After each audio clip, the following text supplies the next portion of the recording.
sure, because it's not easy. Everything can happen, and we don't have many opportunities in life to win a championship. And of course, when you make one, it's fantastic.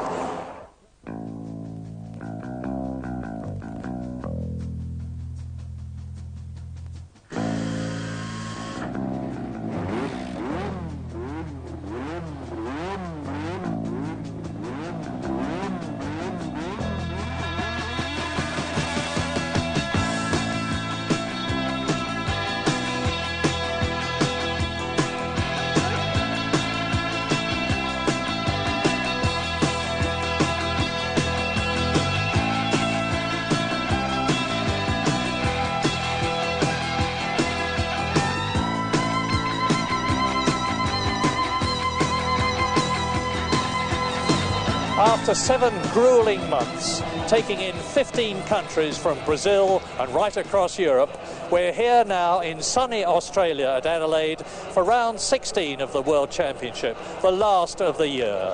Now, all the championships have been decided. Nelson Piquet is the Drivers' World Champion. Williams are the Constructors' Champions. In the 3.5 litre category, Jonathan Palmer is the top man and Tyrrell are the top team. But that doesn't mean to say that there's nothing left to go for, because there are several last appearances. Nelson Piquet will be appearing for the Williams team for the last time.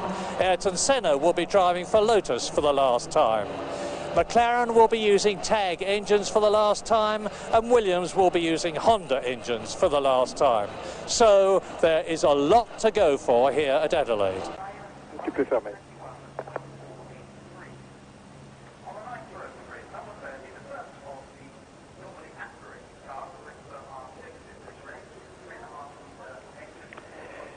Buonanotte televisiva da Adelaide per il Gran Premio dell'Australia del Sud, ultima prova del campionato del mondo di Formula 1. Siamo all'evento clou della trasmissione non-stop sportiva del TG2 Sport 7 per la diretta di questo Gran Premio. I temi della corsa sono molteplici e tutti validi per rendere interessante la gara, anche se il titolo è stato già assegnato, come sapete, con il forfait di Nigel Mansell dopo l'incidente nelle prove del Gran Premio del Giappone. Il titolo è stato aritmeticamente acquisito ormai da Nelson Piquet.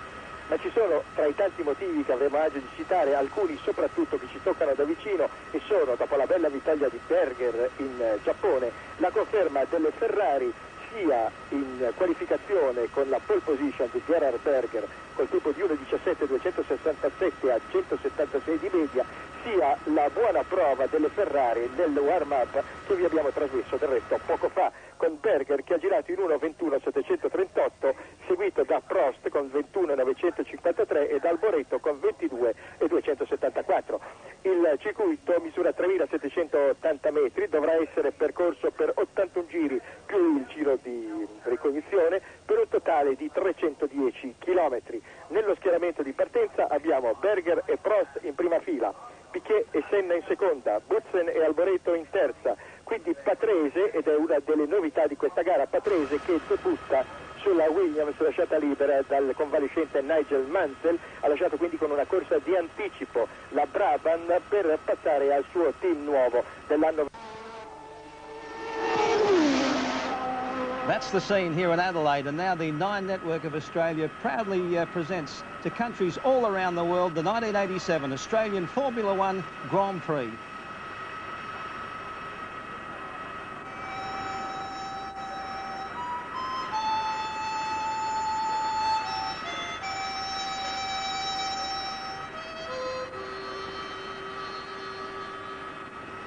Once a jolly swagman camped by a billabong under the shade of a coolabah tree, and he sang as he watched and waited till his billy boiled.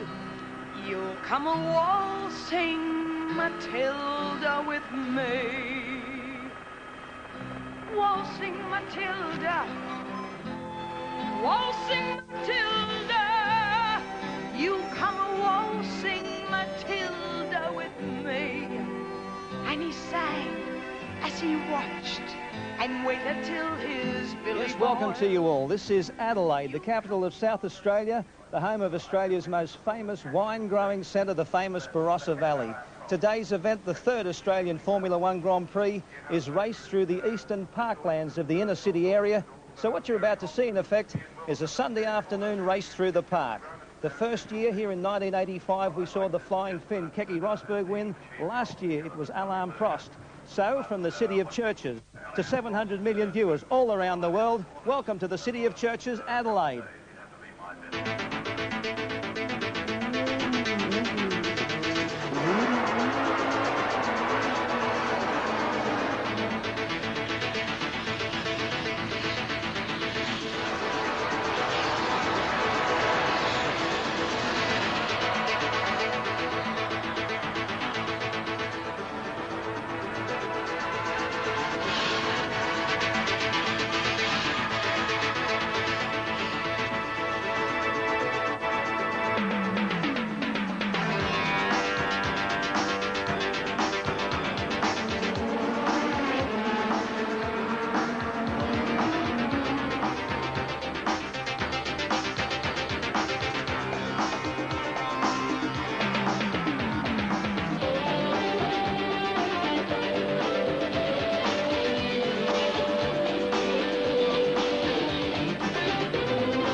There is a saying in the Grand Prix world which goes something like, when the green light goes, the talking stops.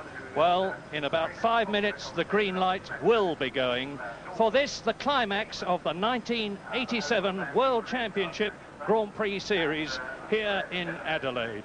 And what a magnificent scene it is.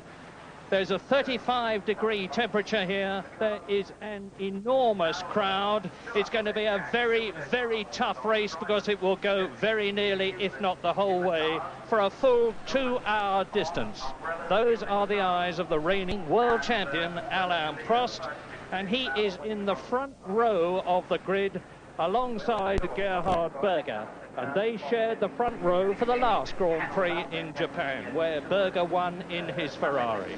This is Satoru Nakajima. That is the Adelaide circuit. As they come up to the S's just after the start, which they take at about 100 miles an hour through and on their way to Wakefield Turn, the right-hander, at 70 miles an hour. A short dash up Flinders Street, where they turn left into East Terrace Bend. Right again at Flinders Bend. And now the rush up towards the Markets Turn, the Fruit and Produce Exchange on the left, and there it is. Now up to the second gear, right-hand turn at Stag Turn. Up into third gear, watch the hand of Nakajima as he goes up through the gears, down Rundle Road, fifth gear, 160 miles an hour, Brewery Bend. This is the fastest part of the course, Brabham Straight, where they build up to over 200 miles an hour before going down through the box. Brakes hard on to Racetrack Hairpin. Now, off the streets of Adelaide, into Victoria Park racetrack, where there has been a special section of road built, down to Foster's Hairpin, a very tight first gear, 75 mile an hour right-hander, into the site of the massed grandstands full of people, savouring every second of this meeting. And that is a lap of Adelaide with Satoru Nakajima in the Lotus Honda. Now watch this. Nakajima going off over the bumps, over the curbing. But we're back at the start now, and I was saying, you can understand, having been round with Nakajima there, how very tough and demanding this course is. Imagine 82 laps of it in this searing heat.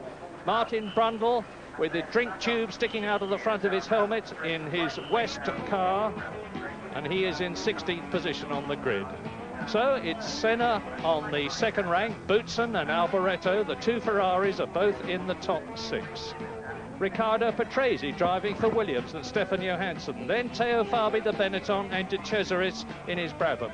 The two Arrows drivers, Chiva and Warwick. Manini and Nakajima for the Minardi and Lotus teams. Now the sensation, the new boy, Stefano Modena in the Brabham. Philippe Alliot there, the 3.5-litre driver, and Philippe Streff the same. Jonathan Palmer, the world champion in the 3.5-litre class. Yannick Dalmas, the new Frenchman in Grand-Prix racing. Now Capelli, 3.5-litre. Christian Danner in the Zach Speed. Moreno in the AGS. And on the last slot on the grid, Adrian Campos. Caffey there failed to qualify. But now you look at Gerhard Berger. That is Philippe Streff's car. And there are 3 minutes to go to the start of the Australian Grand Prix. The last round, the 16th. But there is no pressure now because there is the new world champion. With Nigel Mansell's crash at Japan, and Nigel will be watching us now, I'm sure, and wishing he was here. But Nelson Piquet is the world champion, and that means to say, with the Constructors' Championship decided in favour of Williams, with Jonathan Palmer, the 3.5-litre champion, that is Modena. It's a new helmet for you to remember, and he really has been outstanding in practice. Today in the warm-up, for instance, he was 5th the fastest, and it is in the half-hour warm-up that you see the cars and drivers in race conditions for the first time in practice. Gerhard Berger, who has been suffering from a local virus all through the practice period, but is now much, much better. And I suspect that the adrenaline of the race will overcome his problem altogether. His teammate, Michele Alboreto, who was 3rd fastest this morning, is in 6th position on the grid. There is Jonathan Palmer, who is 19th, and the 3rd fastest 3.5-litre car. Behind Philippe Streff, his teammate, and Philippe Alliot. That is Alessandro Nannini, who it is rumoured has already signed for Benetton next year, and I emphasise that that is a rumour. Ayrton Senna, 4th on the grid. Like most of them, Senna will be trying to go through today non-stop. If he can get a good start, we know how difficult he is to get past, because we have seen that in particular at Japan and other races. And if Senna can get the Lotus Honda up towards the front by getting between or past Berger and Prost in front of him when the green light goes on, he's going to be a real danger man. And he wants to finish high up, quite apart from his pride and the fact that this is his last race for Lotus Honda, but because there is a chance of him beating Nigel Mansell down into 3rd position in the World Championship. Veteran René Arnoux. Now the course is being cleared. Course is being cleared. It's going to be a long, long drag. Desperately hot. 150-degree temperatures in the cockpits there will be. 30 seconds to go. So, Berger on the right, Prost on the left. Behind Berger is Piquet. Behind Prost is Senna. Behind Piquet on the right-hand side of the grid in 5th position, Thierry Boutsen, whose Benetton did not go well in the warm-up, and they hope they've overcome the problem. And Piquet is in the spare car with passive suspension. So away they go, Berger leading them round. Took pole position pretty comfortably with a blistering lap on Friday, and that stood through Saturday's qualifying because it was a good bit hotter yesterday as they go into the wiggly section right after the start-finish line. And the front runners were having difficulty getting as quick as their Friday times. It was very important to Alain Prost to get from 3rd position on the grid onto the front row, 2nd fastest, and whilst others couldn't improve, he put in an absolutely scorching lap right at the end of practice yesterday, and really showed just what he was made of. Absolutely brilliant qualifying lap, because here grid positions are going to be all important. Going down to the market turn.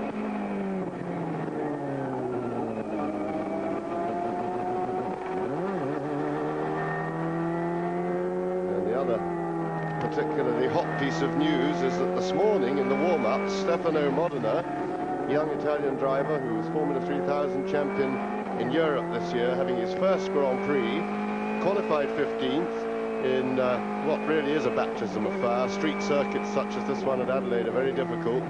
The Brabham he's driving has a very difficult BMW engine, which is pretty unpredictable as the power comes in, and 15th was nothing special in the qualifying, but today in the warm-up he showed he's really getting the hang of the car, and he was 5th quickest this morning. So look out for Modena after about a third distance, when he's had a chance to start to make his way up the field.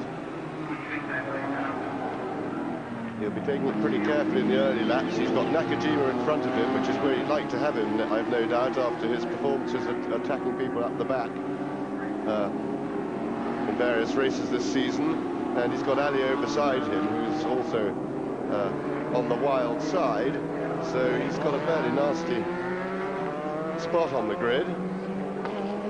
So you see the cars just weaving about from side to side, trying to get heat into the tyres. But heat is something we're not short of today here in Adelaide. Very hot day. This race will take pretty much the full 2 hours, and that is a very hard afternoon's work for the 26 drivers out there. Now just slowing things down as the cars come round to the final turn. First gear hairpin, taking it about just to the left of the picture. Taken at 75 miles an hour, and there is Berger coming slowly onto his pole position. Berger on the right, Prost on the left, and I expect and certainly hope for a good, hard battle between these two. They do seem to be the two clear favourites for the race. And waiting, of course, for all the cars to come onto the grid. And when the last car stops and all those signs on the left are pulled away as the cars have taken up their correct positions, then the red light comes on and we go to the start. And there's a strong chance that the 3.5-litre cars will do well today. There was only a 3 seconds gap between the fastest 3.5-litre and the fastest turbo car this morning. So the Australian Grand Prix is go! Berger away beautifully. Piquet ahead of Prost, and Piquet trying to take the lead and doing so. What a fantastic start from Nelson Piquet, who leads Berger, Prost, Senna, Alboreto and Riccardo Patrese well up in the second Williams. But Berger retakes the lead on the corner. And I saw somebody going to the wall towards the last third of the field, and it's one of the Minardis. It's Alessandro Nannini. Nannini out of the race, looked as if he'd hit the wall quite hard, but he seemed to be getting out of the car all right. So Berger has regained the lead from Nelson Piquet, who made such a blistering start. Ayrton Senna also moved up very well. Prost down in 4th place. Yes, Gerhard Berger has got the car for this circuit. It's set up beautifully. The Ferrari's got the power, and what's more, it's got the fuel efficiency too. So lap 1, Gerhard Berger leads Piquet, with Senna in 3rd position being taken by Prost, or Prost having a look as they come to the right-hander and streak away round towards the closing stages of lap 1 in this 82-lap race. But already Berger is showing signs of doing in Australia what he did in Japan, breaking clear in the early stages of the race, building up a cushion and then preserving it. Yes, Prost will be in more of a hurry than usual, I think, today to get up behind Berger, gets clear of Senna and Piquet, because he doesn't want Berger to get too much of a lead.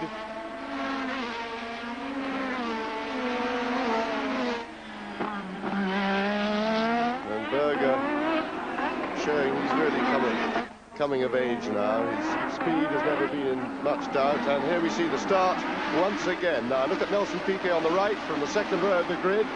He got the power down, nearly having a touch.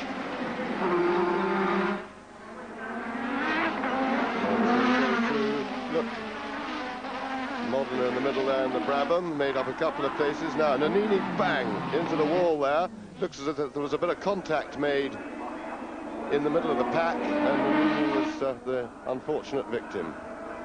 And here we are back again on lap 2, and you can see that Berger has increased his lead a bit. Nelson Piquet in the spare car with the passive suspension is just over 1 second behind him.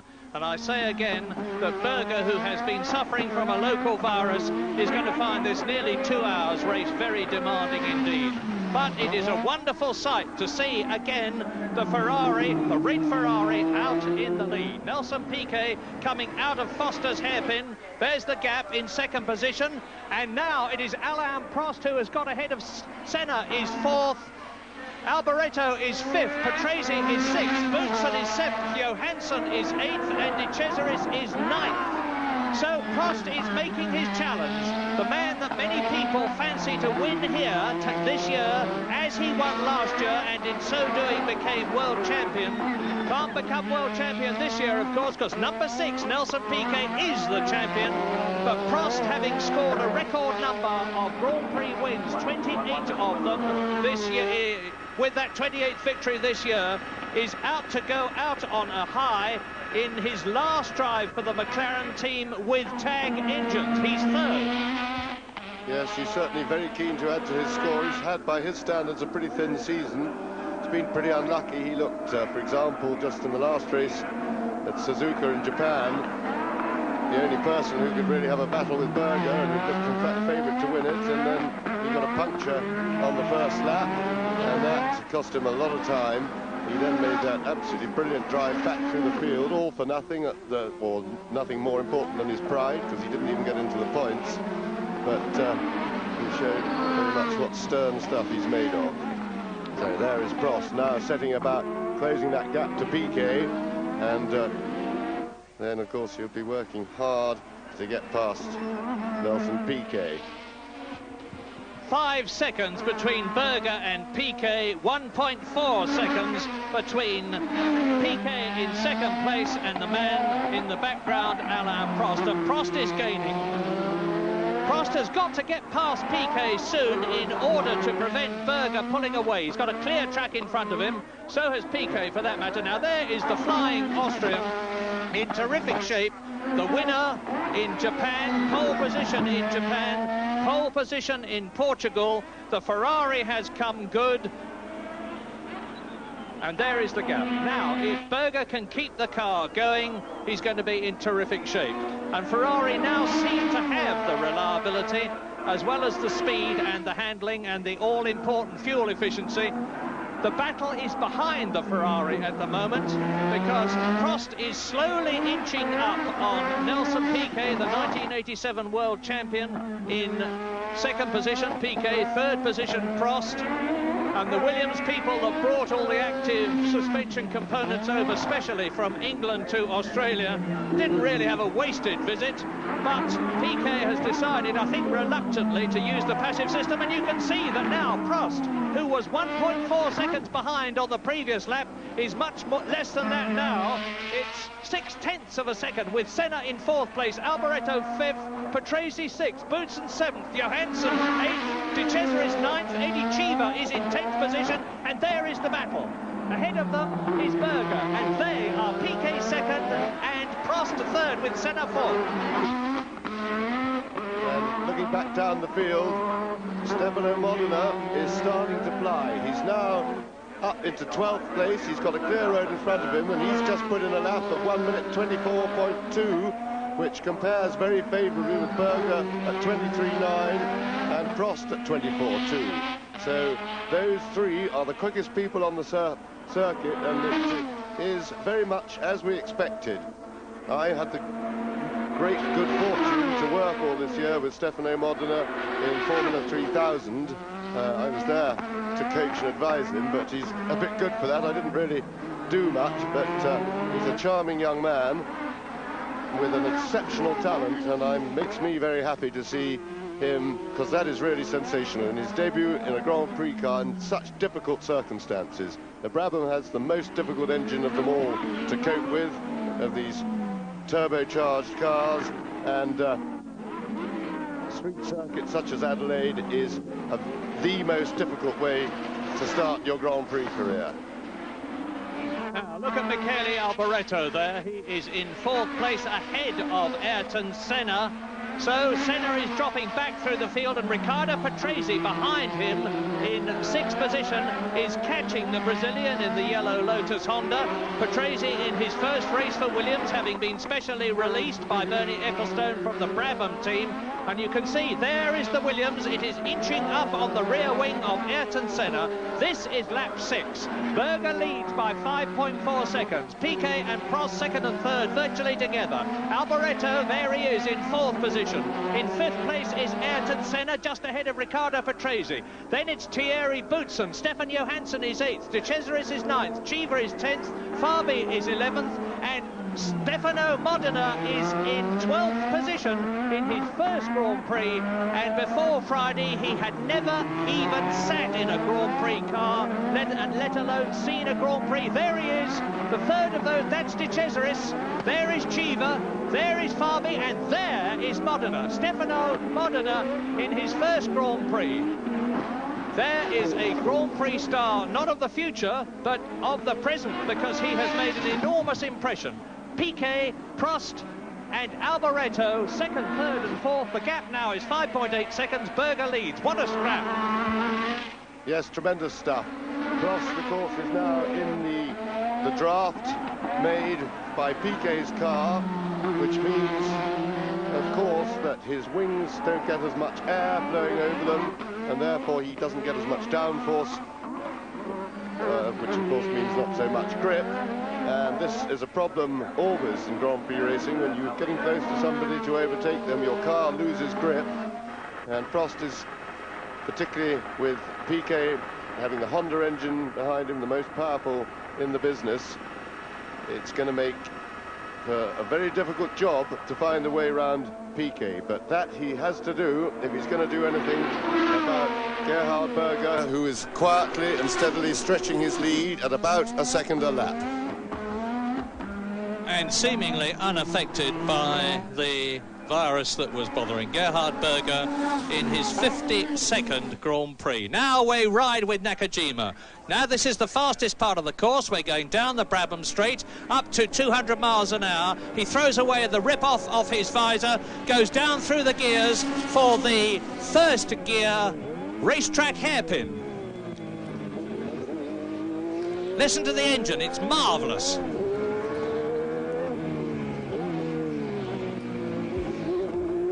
Yes, and that tear-off he had, of course, is for the oil coming from the cars in front and the general dirt that gets on your visor, and you can see that it's getting on the camera lens here, but we do have an automatic cleaning system that goes on that can be operated from the helicopter. And there it goes. We've just washed our camera lens.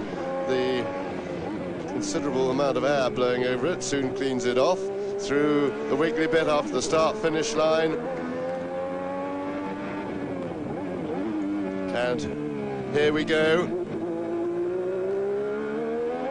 Nakajima, who has entertained us enormously over the 2 qualifying days with a multitude of spins, all of which were faithfully recorded by his onboard camera, and Channel 9 then faithfully showed to the world at large. And in fairness to him, he wasn't the only person spinning. We had an absolute epidemic of spins on Friday, including, believe it or not, Alan Prost having 4, which is quite unheard of for him. The problem being that there's a lot of dust around. It's very dry here, helicopters blowing dust up, and of course the line cleans where they get some grip, but the moment they get off the line, there's no grip at all. And just about all the top names were spinning like tops on Friday, and to a lesser extent on Saturday. So Berger looking pretty comfortable, driving hard, and I don't think that his little cold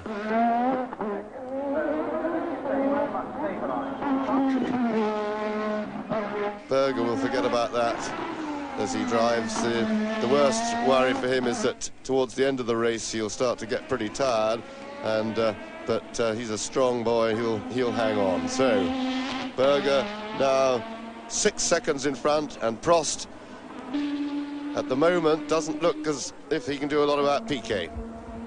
And that was Jonathan Palmer exiting the pits. And here is the battle for second position. You can see how close it is behind Gerhard Berger, leading by 5.5 seconds on this, the 9th lap out of 82. Piquet second in the Williams, Prost third in the McLaren, Alboreto fourth behind him in the red Ferrari. Look for that. There it is in the background. Alboreto in fourth position, so Ferraris are first and fourth. It's getting to be like old times. Berger has just gone through to complete his 9th lap. Piquet, Prost and Alboreto.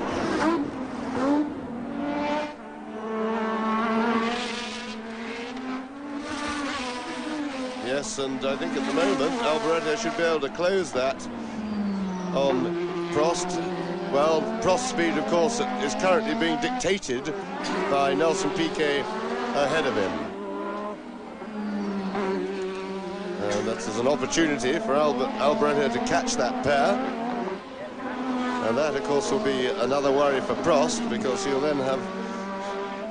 It's the worst, the most difficult situation tactically is to be in a sandwich when you're trying to pass the car in front, but you've got somebody behind you trying to pass you. So you've got to be looking in two directions at once, because whilst you're making your efforts, you've got to remember to cover your rear so that by having a go to overtake, you don't leave the door open for the chap behind.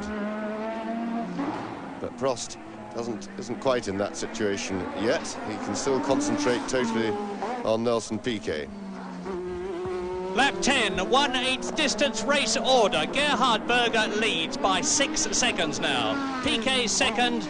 Prost in third position. There is the Frenchman. You saw him just appearing behind the rear wing of the Nelson Piquet Williams. In fourth position, rounding Foster's hairpin and completing another lap, Michele Alboreto. Fifth is Ayrton Senna over the line now. Sixth is Patrese, seventh is Johansson. It's still close at the front. Eighth is Thierry Boutsen. In ninth position, it's Eddie Cheever in the arrows.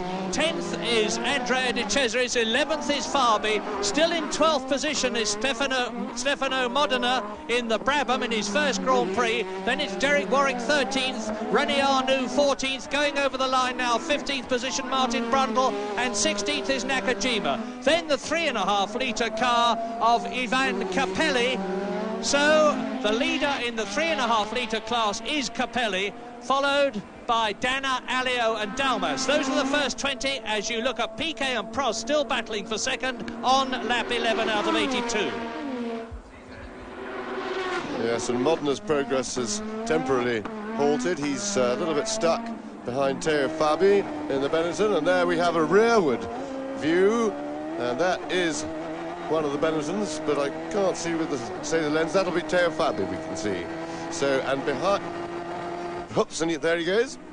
Yeah, and it was Andrea De Cesaris' car with that rear-facing camera, and we had some sensational pictures yesterday when Andrea De Cesaris blew a turbo and nearly burnt the camera out, but Piquet, Prost and Alboreto are doing the same thing to the track. Look at the way they're going, because the gap between them now, I said earlier on it was 8 seconds between Piquet and Alboreto, and you can see how close the Italian in the Ferrari in fourth place is now. And Stefan Johansson fastest, 1:23.473 on lap 11. So Johansson, and he is in 7th position, trying to catch Riccardo Patrese in the Williams. Race order, lap 12. Berger, Piquet, Prost there in 3rd position. Alboreto is still 4th. Senna is 5th. Patrese is 6th.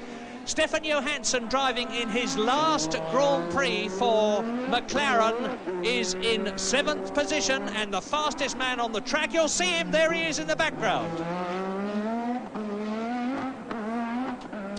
Stefan Johansson then charging, because the Swede has got something to prove, and he is proving it. Now, there's a man who's finishing his career with his team, Johansson, and there is a man who is starting his career with a team in the Red 5 Nigel Mansell car, Riccardo Patrese. He had trouble in practice getting used to the gearbox of the Williams, which he says is not as sweet as the crisp-acting Brabham gearbox that he's used to, but otherwise he thinks the Williams is absolutely marvellous, handles superbly, bags of power, and he is in the points in 6th place. But just look at Johansson. Stefan Johansson, number 2, 2 second places this year, 3 third places, a 4th, a 5th, a 6th, 5th in the World Championship. Berger leads by 6.7 seconds, and he is driving consummately well here in Australia, as he did 2 weeks ago in Japan. He's not a coming man, he has arrived.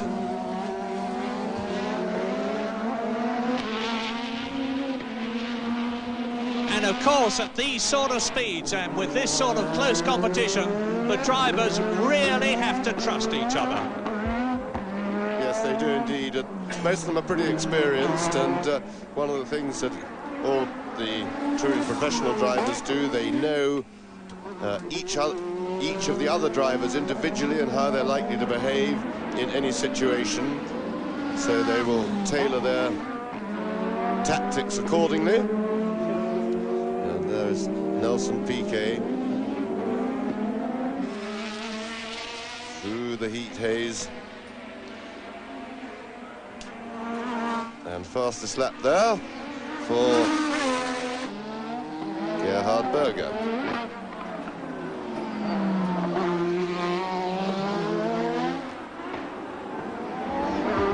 Gerhard Berger's fastest lap there, 1:23.4, compares with the lap record of Nelson Piquet last year, 1:20.7.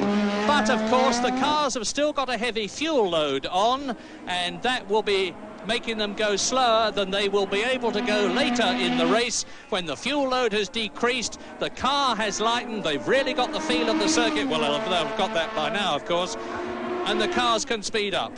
And we've still got the question of, are there going to be any tyre stops? We don't know, we don't think so, none are planned, and it's hoped by all the teams that they can avoid them.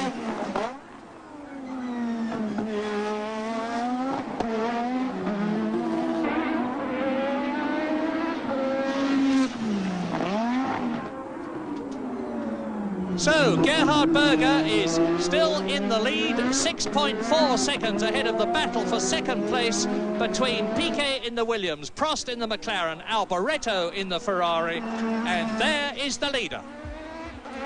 Yes, the interesting thing is that although Berger, who we're looking at now, sprinted away to a fairly quick lead, and another fastest lap from now from Michele Alboreto, underlining the form of the Ferraris, but Berger pulled away to 6 seconds pretty quickly and hasn't, for several laps now, been able to increase that lead. So the battle for second between Piquet and Prost, and that, of course, has been joined by Michele Alboreto. Andrea De Cesaris into the pits. Now, the Brabhams appear to be in a bit of trouble because Modena has certainly slowed quite dramatically after his really sensational start. Well, his tremendous day, so quick in the warm-up, and then he showed when he got a clear lap early on just how quick he could be. But he is clearly in some trouble, and let's hope that it's only tyres. The interesting thing was that he was starting on fairly fresh tyres, and because there is so little wear problem, there's Michele Alboreto chasing Prost. Because there's so little wear, Prost, for example, I know was starting on tyres that were already 20 or 30 laps old in order to avoid the heat build-up you get on very new tyres, to avoid the risk of blistering, because certainly it would appear that that was what was slowing De Cesaris. He'd slowed for a couple of laps before he pitted, but a new set of tyres should do the trick. They say Adelaide alive, and as we look backwards from De Cesaris's car, I can tell you that the Australian Grand Prix at Adelaide is coming alive. Because although Berger has a clear lead of some 6.4 seconds as Fabi draws into the pits, Piquet, Prost and Alboreto are together, then there's a gap, and Senna, there is Fabi in the pits. Senna in 5th place has got Patrese right behind him, and Johansson is catching them. Now, it would appear that some of the teams have not been very clever and are starting on tyres that haven't had enough wear on them before the race, because wear is not a problem here, it's heat build-up, and that is as I just said, the clever people such as Alain Prost is not using brand new tyres at all. He's using some that are probably a quarter worn, and that is hopefully a clever move, because these pit stops are unscheduled and most of the teams were hoping to do the whole race without stopping for tyres at all. Now there's 7 seconds between Gerhard Berger, who you see is now the fastest man on the course, and Piquet is chasing him. But there is only 1.8 seconds now between Piquet in second place, look for him next, and the man who is in 4th position, Michele Alboreto. The Ferrari in front is flying, the Ferrari in 4th position is flying, and this is race leader, fastest man on the track, Berger. Now the Brabham team have the tyres ready for Modena. Pit crew are down there waiting, and I'm sure that they are expecting him in soon. And Berger goes down the straight. Now you can see the battle for second. Piquet is still there, hanging on. Prost comes out from behind Piquet to get out of the slipstream a bit and get a better grip on the ground. Alboreto still there in 4th position. They are rounding racetrack hairpin into the left-hander at Paddock Turn onto the Victoria Park racecourse section, doing about 160 miles an hour as they slow up to go into the 120 mile an hour approach to the 75 mile an hour Foster's hairpin. And it's Piquet. Berger has already gone through and completed the lap. Piquet crosses the line now. Then Alboreto in 4th position, 2.3 seconds behind. There is Prost, and Senna is in 5th position still, with Patrese 6th and Johansson 7th. And there is Alain Prost in 3rd position. Now, it would seem that Prost can do nothing about Piquet, Alboreto can do nothing about Prost, Senna is dropping back. There's a 4 seconds gap between Alboreto in 4th place and Senna in 5th. But Riccardo Patrese is hanging on there in 6th position, still in the points in his first race for Williams. Stefan Johansson is right behind Patrese in 7th position. Boutsen still 8th. Chiva 9th. Arnoux is in 10th position. Warwick is 11th. Martin Brundle is 12th. And into the pits comes Modena. Now, we'll see how the Brabham team handles Stefano Modena's first ever Grand-Prix pit stop. 8.6 seconds for Stefano Modena, and that was on lap 17. He's going out with new tyres on. That's a new experience for him. Life is full of new experiences for this very superstitious young man. When he gets in the car, he's now been lapped by Berger, but when Modena gets in the car, he will not let anybody else touch him, and if they do, he gets out of the car. He does up his own safety belts, which is not unusual, it's unique, and he drives with his right driving glove inside out. So there are 3 superstitions for you, and they seem to be working. Here he is, slowing. That's just an action replay. Him out of the pits on cold tyres. The car slides about a lot, as you saw there, and he was also quite rightly trying to take evasive action to get out of Berger's way. It'll take Modena a couple of laps, or a lap at least, to get those tyres working, but he's amongst the leaders now, and it'll be an interesting, very good experience for him to be driving amongst the leading bunch, and we'll see that when he'll probably yes, he's let Piquet go, he'll let Prost go and Alboreto, and then if he's thinking carefully, he will try and join in and hang around behind that battle. It'll be very interesting to see if he can keep up with them. Well, your tuition seems to have done the job, James. He's a very courteous, well-mannered driver, and he's able to see them coming up behind him and resist the temptation to keep them back. There's the gap battle for second, and Piquet now leads Alboreto 4th by an increased margin, 3.06 seconds, and Alboreto is a second and a half ahead of Senna, who is 5th. Then Patrese 6th, Johansson, there are Piquet and Prost, and it's a Ferrari in the lead. Williams Honda second, and this is the last time we will be able to talk about Williams Hondas. There is Piquet's Williams Honda, because next year the Williams team will be using the 3.5-litre atmospheric Judd engine, and the McLaren team there, personified by Alain Prost, will be using the Hondas. And out of the race goes the Zach speed of Martin Brundle.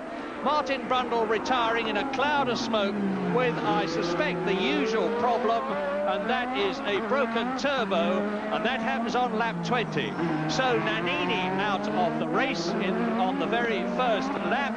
Now Martin Brundle out, and the race order on lap 20, which is just about 1/4 distance in this 82 lap. Berger leads in the Ferrari by 6.1 seconds. Here he is catching and lapping Jonathan Palmer.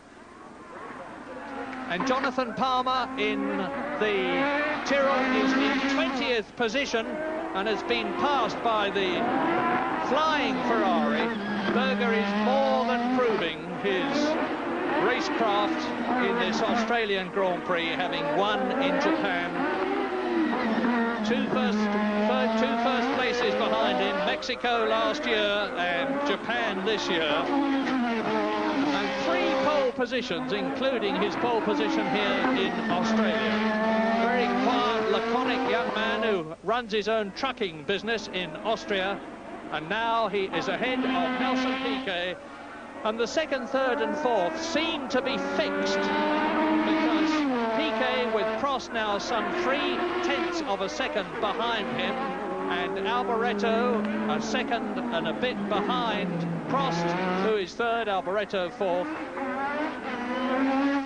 I've got to wait for somebody in front to make a mistake, and since none of them are pressuring the man in front, it looks unlikely that any of them will make a mistake. Berger has got the rhythm. This is the 21st lap, and Derek Warwick has gone missing. In the 3.5-litre class, the battle for the 3.5-litre cars, we have Ivan Capelli leads the class, but in second place, having moved up past his teammate Alios. We look from the opening laps of Nakajima recording, and then backwards from De Cesaris's car. These onboard cameras are giving us a very good view these days. And there you saw Nannini going into the wall that we'd seen before from the on the circuit camera. And Berger on his way, still not unable to extend this lead. He's had it up to 7.5 seconds at the best time. It's now back to 6. But of course he's amongst a little bit of traffic. But going back to what I was saying about the 3.5-litre class, Ivan Capelli in the March leads as the Zach speed, the stricken Zach speed, will run no more today, that's for sure. And behind him is Yannick Dalmas, young French driver, who also came from Formula 3000 this year, and with whom I was also lucky enough to be able to work. He didn't have such a good season as Modena in Formula 3000, but that was mainly due to problems with his car, and when the car was right, there was very little to choose between him and Modena in terms of talent and ability. And this is his third Grand Prix. He debuted in Mexico with the Rousse Calmel's French team, and he has already impressed a great deal, and he's second in the class, and he's chasing Capelli for the lead. And Prost is chasing Piquet for second. He's starting to charge. He's attacking again.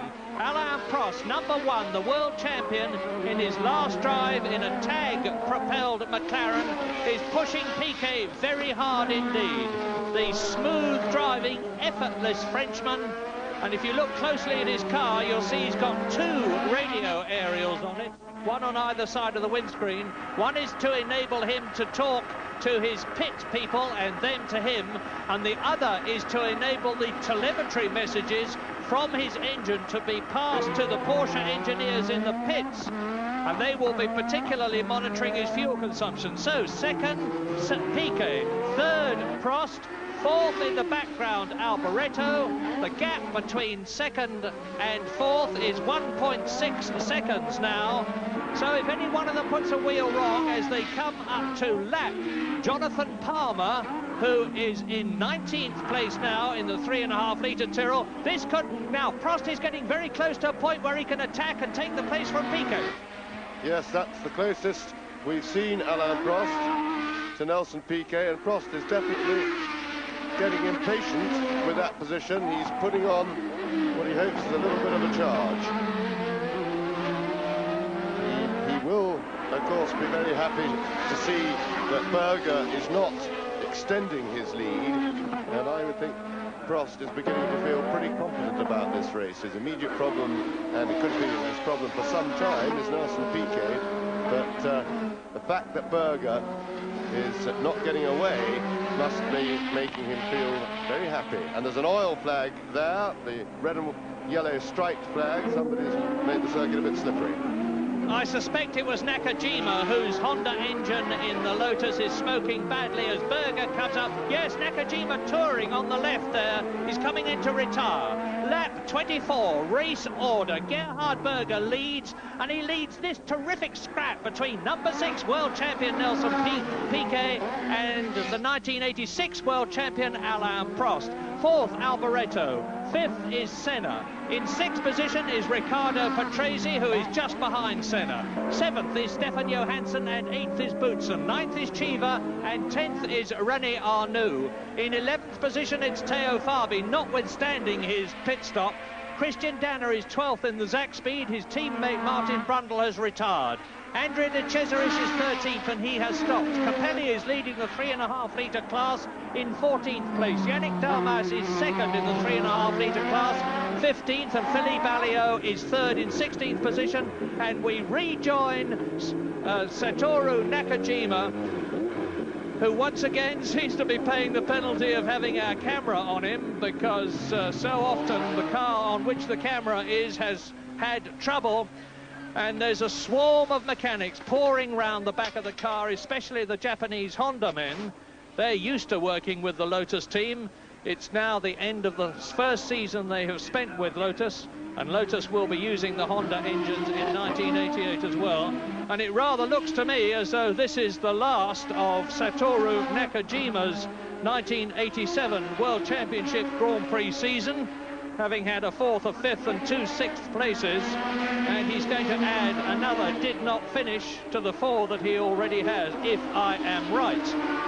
But on the other hand, they seem to be deciding to persevere. No, the Honda technician in the back waves his hands across his body with that familiar sign which says, "That's it, men."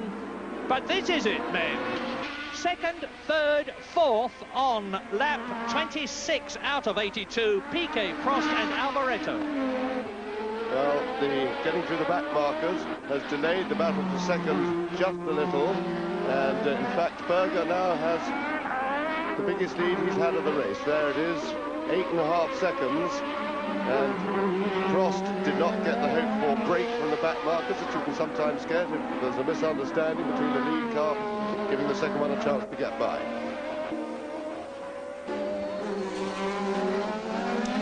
So an Austrian leads, a Brazilian is 2nd, a Frenchman is 3rd, an Italian is 4th, another Brazilian is in 5th place, and a Swede, Stefan Johansson, has now succeeded in getting past the Italian Riccardo Patrese into 6th place. So both Ferraris and both McLarens are in the top 6. Yes, and interestingly, the top 6 are now concertinaing back together, or particularly the Senna has closed up and is now getting quite close to this battle. He's only 2.5 seconds behind this battle for second place between Piquet, looking at now, Prost, and then Alboreto, who we see going through there. And there is Senna in the background. You just got a glimpse, and Johansson now has got an opportunity to set about chasing that group as well. So we may just be getting towards a 5-car queue, or wanting to be second. Berger still, and Johansson has put in the fastest lap, so Johansson is very much chasing this battle.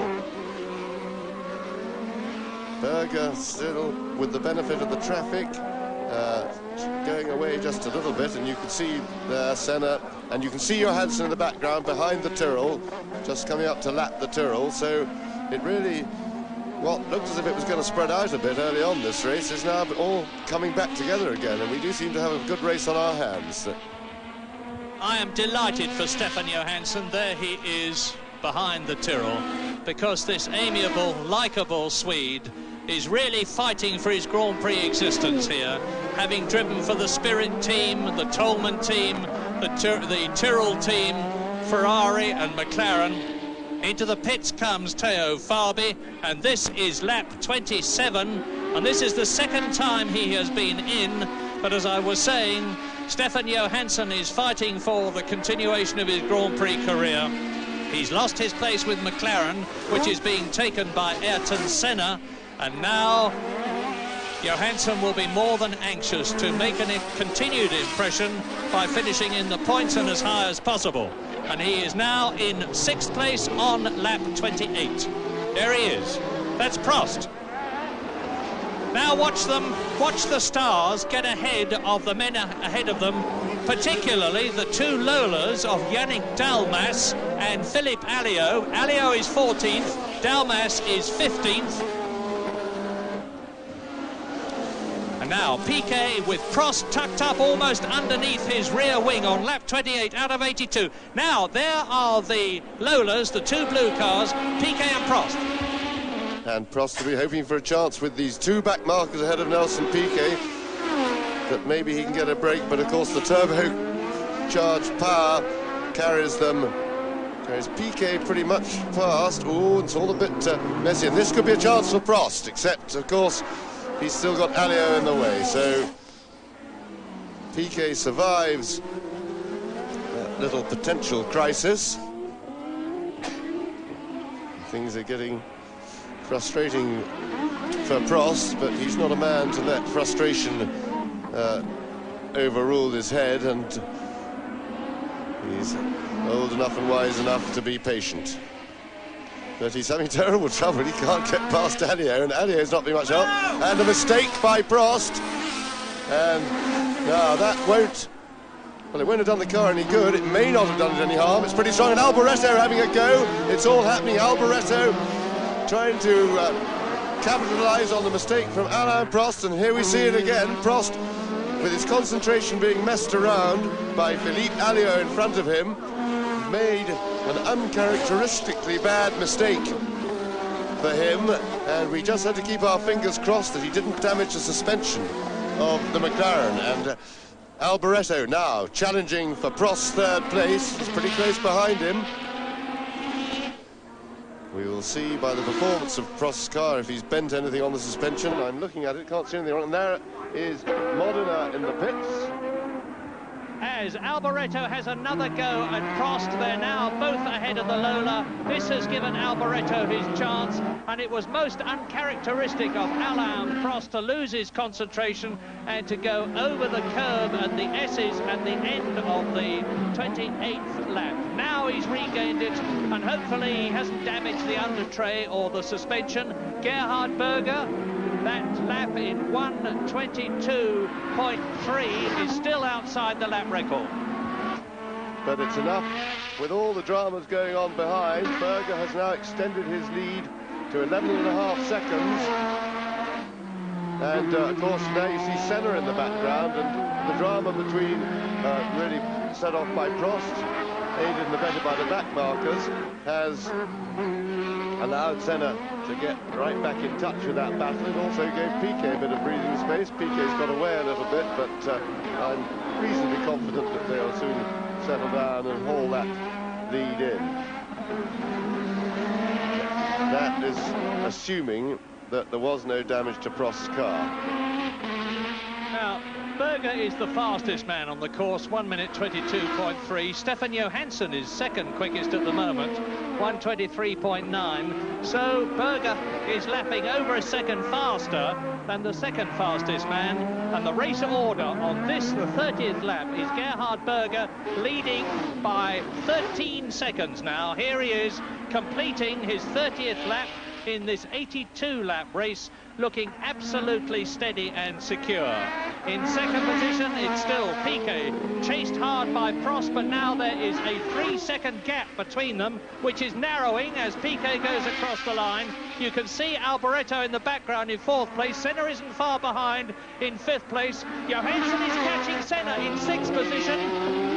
And Berger now is really piling on the speed. 122.259, 102.76 miles an hour on the 30th lap. And that is just 2 seconds, and less than 2 seconds, 1 point out, 8 outside Nelson Piquet's lap record of 1986. In a situation where I'm sure the Ferrari could go faster yet with its decreasing fuel load if Gerhard Berger, the 28-year-old man from Virgil, in his 52nd Grand Prix, wanted to make it go faster. But he has increased his cushion from that 6 seconds, which it was for a long, long time, to double that. 14.6 seconds now. 2 seconds between Alboreto 4th and Senna in 5th position, and about the same between Senna 5th and Johansson 6th position, with Patrese dropping back in 7th place. Well, looking at Prost, having seen the way he attacked that curve, I think he may just have bent something on suspension, because I would have expected him, from the form before that happened in this race, to have been able to haul Nelson Piquet in more quickly, and also to get away a little bit from Alboreto and Senna. So Prost may be struggling with... Oh, so that is Boutsen doing a rather strange manoeuvre, trying to pass somebody, had to abort the manoeuvre and take to the escape road, but that was quite sensible, because if he tried to get round the corner, he would have hit the wall. Look at Senna. There's only about a second now between Senna and Alboreto. And I say again, Senna, like all of them, is going to go and try to go through this race non-stop. If we're going to have any pit stops for tyres, they'll be coming up fairly soon. Rather short of half distance. Half distance in this race is 41 laps. They are on lap 32 now, as Piquet goes through on the inside and takes Ivan Capelli, who is leading the 3.5 litre class, in 13th place. Capelli is leading Alio in the 3.5 litre class, and Dalmas is 3rd. It's interesting to watch the 3.5 litre cars. You watch how through the twisty bits, how much quicker they are. Capelli in the turquoise, I suppose you can call it turquoise march. Through the twisty bits of the circuit, they're a lot quicker, in fact, than the turbos, which actually makes them a little bit awkward sometimes. And there's Prost. Yeah, there's Prost, Alboreto and Senna, and look how close the battle now is for 3rd position, with Piquet fairly secure in his 2nd place on this, the 33rd lap, and there goes Prost. And Gonzalez very nearly contributed to Prost losing 3rd place to Alboreto. Then he was holding him up on the line rather badly, but Prost was just able to move across and shut the door on Michele Alboreto. So things settled down again, but it's all getting a bit frantic with all these back markers playing quite a major role in the progress of the leaders.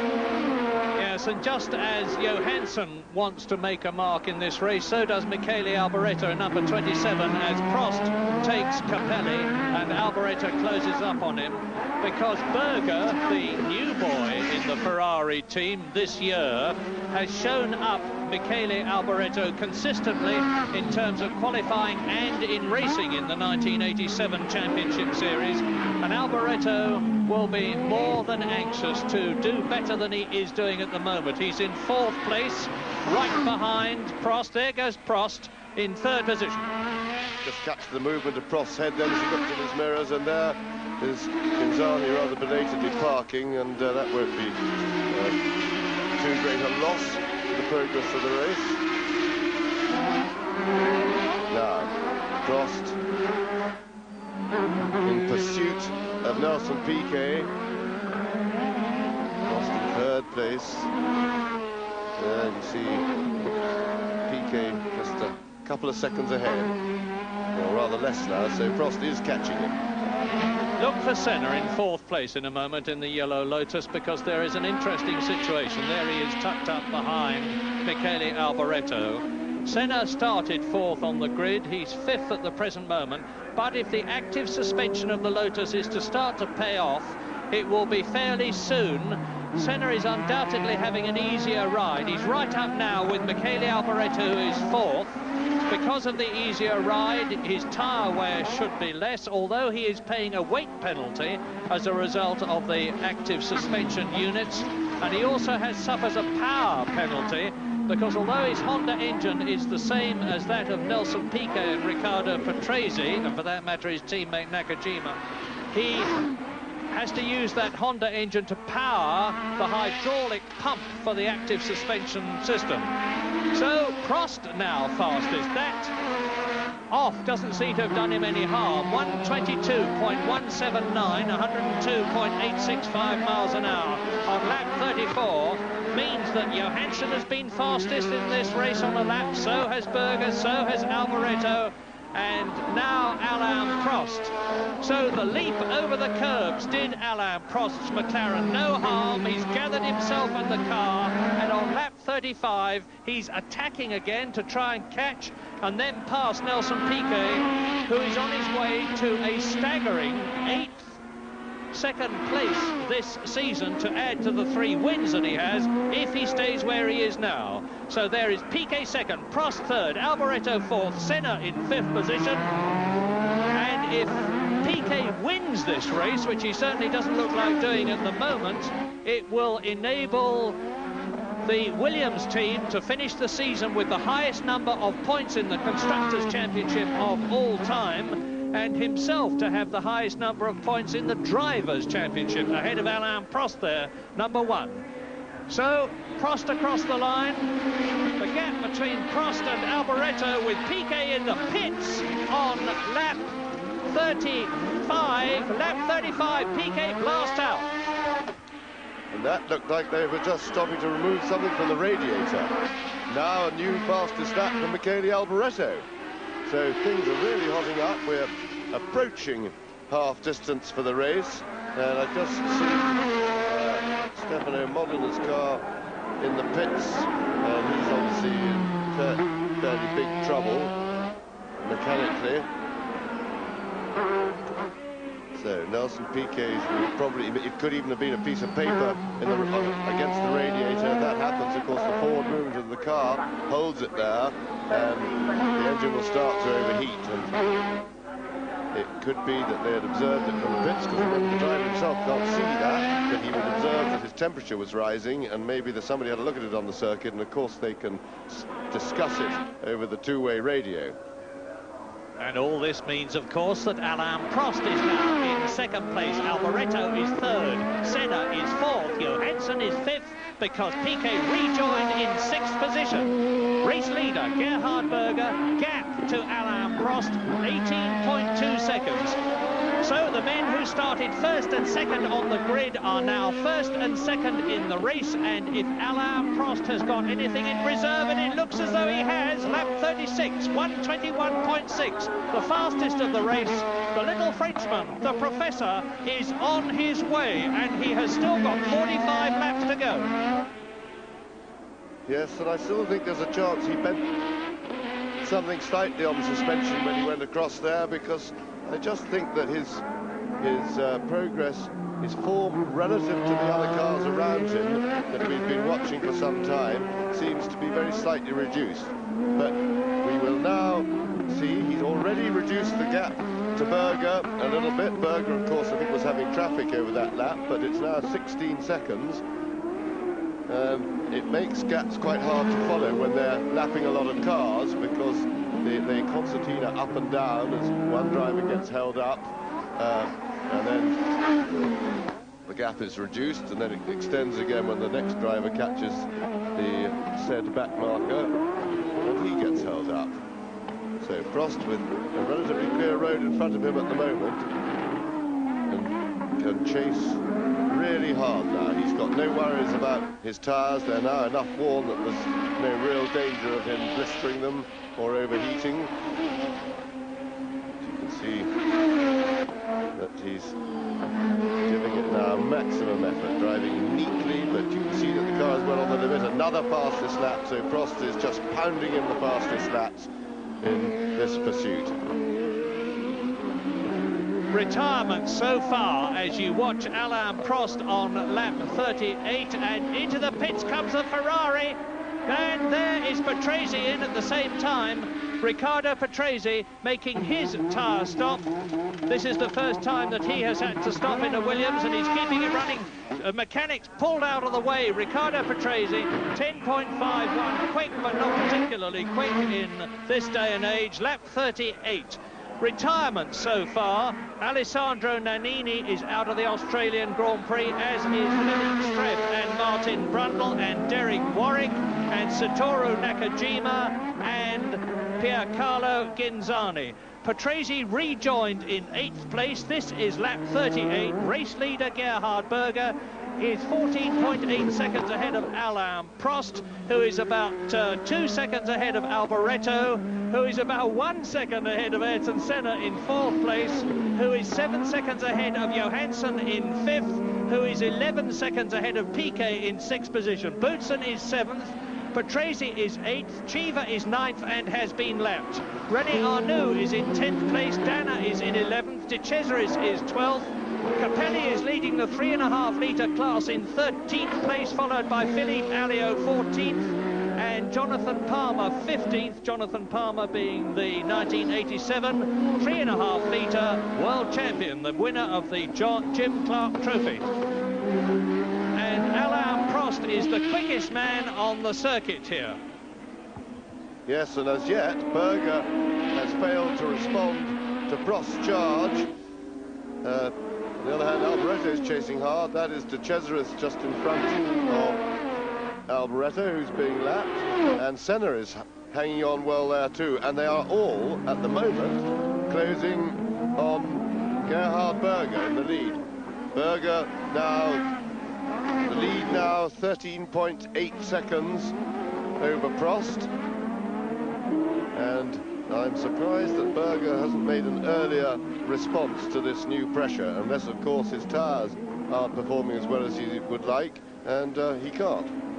I think Berger is in some sort of trouble. That may be a rash prophecy, but the gap now on lap 40 is 12.8 seconds. Prost is definitely catching the Austrian. The Brabham in the pits, the seconds ticking away, and you can see by the calm way that they stand in front of De Cesaris' car, 11.9 seconds for Andrea De Cesaris, and that's the second time that he has stopped. And that was a wonderful impression of just how much acceleration these cars have.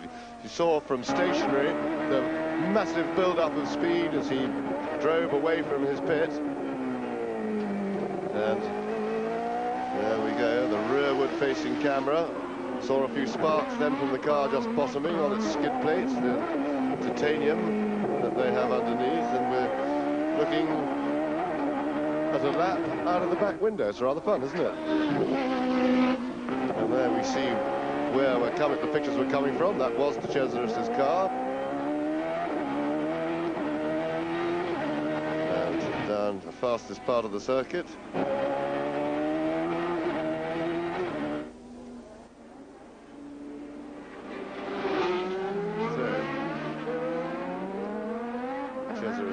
Not up to full racing speed yet. He's on cold tyres, and we go back to Berger leading the race, and his lead is being seriously eaten into by Alain Prost.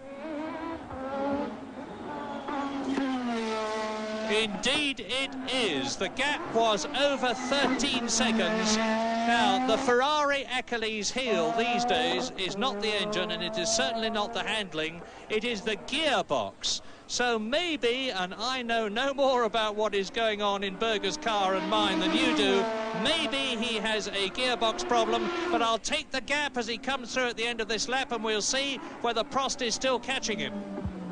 Yes, I'd be surprised that if it was gearbox, if he'd lost a gear or something, that he wouldn't be losing more time, because he's not exactly dawdling out there. And I would have thought that his loss of form might just be that his tyres are not as happy as they should be, because he's not hanging around. He's lapping under 1 minute 23. Problem is that Prost has speeded up and is lapping in around the mid-21s. And he's taking the group behind him with him. Prost is caught up amongst midfield men now. The gap has dramatically increased and Alboreto is passed. Alboreto right up, and Senna. Look at this, what a change. Senna is up into second place. Alboreto is up into third. Prost is down to fourth, and Arnoux is getting out of the way for once. So, Senna goes through, Alboreto goes through. No, he doesn't, he's held up. This is giving Senna the opportunity to get away, because René Arnoux in the Ligier, who has been lapped, will have a furious Alboreto and Prost behind him, and they're dropping back. And that is the clear example we'd all been waiting for of just what drama the traffic can cause, particularly on a street circuit like this. There's a complete turnaround of 3 leading places when they got tangled up in a bunch of cars that they were lapping, and the result is Prost dropped from second to fourth, and Prost is having a look at Alboreto again, and Prost has got inside Alboreto going, oh, very dramatic stuff. I thought Prost was going to be able to hold the inside line then, but Alboreto fought back. Tremendous stuff. So real serious dicing by these top men, all battling, arguing and scrapping over second place. And which is held by Ayrton Senna, with Alboreto in third position and Prost in fourth. And all the time, of course, a cool, calm and collected Gerhard Berger is benefiting from all this jostling behind him, with each of these men denying each other the best line and being caught up. There's Campos ahead of Alboreto, you see. Adrian Campos, and now Eddie Cheever. Campos has been passed and is going into the pits, I think. Eddie Cheever now in the Arrows, who is in 9th position, has been taken by Alboreto, who is third, and now Prost, who is fourth. And on lap 43, which is just over half distance, the race order is Gerhard Berger leading by 19 seconds. Ayrton Senna is second. Alboreto is third. Prost is fourth. Johansson is fifth. Piquet is in 6th position. World champion Nelson Piquet, who failed in Japan, is not doing so very well in Australia either, and he's certainly not going to achieve the points records for himself and Williams that he's hoping for. At the moment, Boutsen is in 7th place, Patrese is 8th, Cheever is 9th, Arnoux is in 10th position, and Christian Danner is in 11th place ahead of Capelli, leading the 3.5 litre class in 12th spot. And as James said, that was a superlative example of how street circuit racing can lead to an almost instantaneous dramatic change in the places. Alboreto across the line. Prost following him. Senna ahead of them. Berger ahead of both of them. That man is fourth. Yes, and tremendous drama with the back markers there. Really turned this race around at half-distance point. And there is René Arnoux retiring his Ligier. That's climbing out of the car. That's the end of his day's work. But as I was saying, the turnaround of this race has been quite spectacular, with the gaggle of back markers getting Prost into a huge tangle, allowing Alboreto and Senna to nip by, and Senna was the main beneficiary in that he nipped by the pair of them, emerged in 2nd place, and has now pulled some 4 seconds away from these two as they continued to get messed around in the traffic. And in the meantime, Berger out front regained a lot of the lost ground. Yellow flags waving there, can't see what's happened. But Berger regained a great deal of the ground he had lost of his lead as they were being held up in the traffic. And Berger seems to be back to full health now. He's now lapping quicker than he was. He's responded to the threat. Senna 18 seconds behind. And there is the battle for third position. So, Things are pretty secure at the front at the moment. Heavens knows they weren't a little while ago, but now with Gerhard Berger 18 seconds ahead of Senna, who is 4 seconds ahead of Alboreto, the battle is for third position. And there is the man that we're tending to ignore, such as the excitement behind him, but he certainly should not be ignored, because it is Gerhard Berger who has brought, with the efforts of technical director John Barnard and the top man on the technical side actually working in Italy all the time, Dr. Harvey Postlethwaite, back to the forefront of racing. For so long, too long, Ferrari were in the doldrums with political problems and all sorts of things inhibiting the progress and the maintenance at the top of this great team. The only team in Grand Prix racing who raced in the first World Championship race of all in 1950 and are still going now. So, with Barnard designing next year's 3.5-litre car at GTO in Guildford and Harvey Postlethwaite improving this year's car in Maranello, the Ferrari is well and truly back on course now for a back-to-back victory for Gerhard Berger and the car and the team. Michele Alboreto, just to rub it in, is now the quickest man in the field, and he is in a Ferrari, 1 minute 21.27, 104.013, and that was on, as you see, lap 45. So the fastest lap has been well spread, but 121.2 is still half a second slower than Piquet's lap record of 1986. Race order, lap 46, Berger plus 18 seconds, Senna plus 4 ahead of Alboreto, who is 1 ahead of Prost in 4th position. Johansson is 5th in the McLaren, both McLarens, both Ferraris in the top 5. Piquet is still languishing in 6th position ahead of Boutsen 7th, Patrese 8th, Chiva 9th, Dana 10th, Capelli leading the 3.5-litre class in a fine 11th position in the March Cosworth, which next year will be a March Jug. Now watch Alboreto down to Foster's hairpin, and I'll give you the gap between Alboreto 3rd, Prost 4th. It's 1.6 seconds. Senna fastest. Now we're getting very close indeed to the lap record. Ayrton Senna on lap 46. Now that 120.9 is only 0.2 of a second outside the lap record. There he is. The Brazilian is charging, trying to set about the gap between himself and Gerhard Berger. He has reduced it to just under 18 seconds. Peter Waugh, who is the team manager of Lotus and in charge, as it were, of Ayrton Senna for the last time today, because this is Ayrton Senna's last race in the Lotus, said to me before this race began, this is going to be a race for the strong, the fit and the brave, with the emphasis on the fit, because nearly 2 hours around Adelaide is very grueling, and we know that Senna can cope with that. Yes, and I think if Berger can hold on and win this race, I think he will consider that the race was won in the first half a dozen laps, when he had a clear track in front of him and opened up that initial 6-second advantage, because these leading 4 who are battling, although Berger now with a bigger cushion in front, he's got 16 seconds, that all happened really then in those opening half a dozen laps. So Senna going nibbling away to get at that lap record, but I don't think he would be in the least bit bothered about the lap record. The thing he's interested in is reducing the gap to Berger and catching him. So they're the leading 4, Berger, Senna, Alboreto and Prost, really do seem very evenly matched.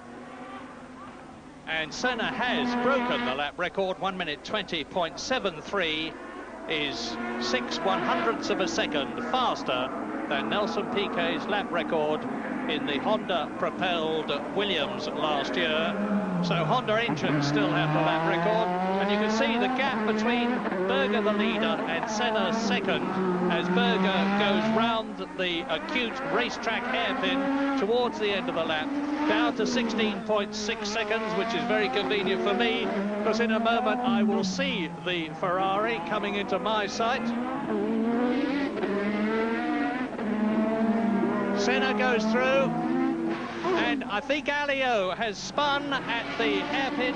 No, he's slowing right down. Alio has slowed right down and stopped. Philippe Alio, who was in 17th position, stops and gets out of the Lola. So another stop for the Frenchman on lap 48. Another stop and another retirement, of course. Great pity, because he's won several of the Grand-Prix in the 3.5 litre class this year. And we're now on lap 49. And that's Michele Alboreto. Third position, Ferrari's first and third. And what, of course, the Maranello people would dearly love is to have their two cars finish first and second in the last Grand Prix of 1987, in a season where they have got better and better. But Alain Prost, as you can well see, is doing his best to stop that, because now Prost is about, what, 10 car lengths behind, and Johansson is out. Out goes Stefan Johansson on lap 49, and the Swedish driver was in 5th position. His desperate hope to do well in Australia in his last race for McLaren tag has ended in nothing more than misery and disappointment, because no driver likes to finish that way. Alboreto keeps going, Prost keeps going, Prost is 4th, Alboreto is 3rd, through the S's, and Stefan Johansson joins the retirements. Out, of course, now has gone Nannini, has gone Streff, has gone Brundle, and Warwick, and Nakajima, and Ginzani, René Arnoux, Philippe Alliot, and Stefan Johansson, and the spin there for Andrea De Cesaris. In fact, there are 16 runners now out of the 26 that started this race, and there are the two who are closest to each other in the top 6, Alboreto 3rd and Prost 4th. Yes, Senna doing once again, we've seen on his street circuits where he's driven so brilliantly this year, and his tactics each time have been to take it steadily at the start, and here we just see again all a bit of a mess, just a bit of overcrowding there, and Cesaris spins. Capelli just manages to take evasive action. That was pretty close. And back to Berger on front. Now Senna is getting away a bit from the Alboreto-Prost battle and getting a little bit closer to Berger, but his progress is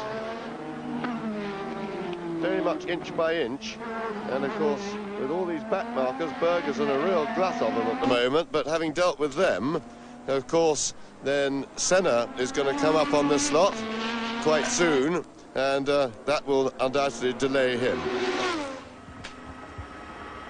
Eddie Cheever has had trouble with a tyre deflation, but Berger's 4 Goodyear are still very much inflated, and on he goes. Chasing ahead of him. Well, there is Berger. Lap 51 this is, in this 82-lap race.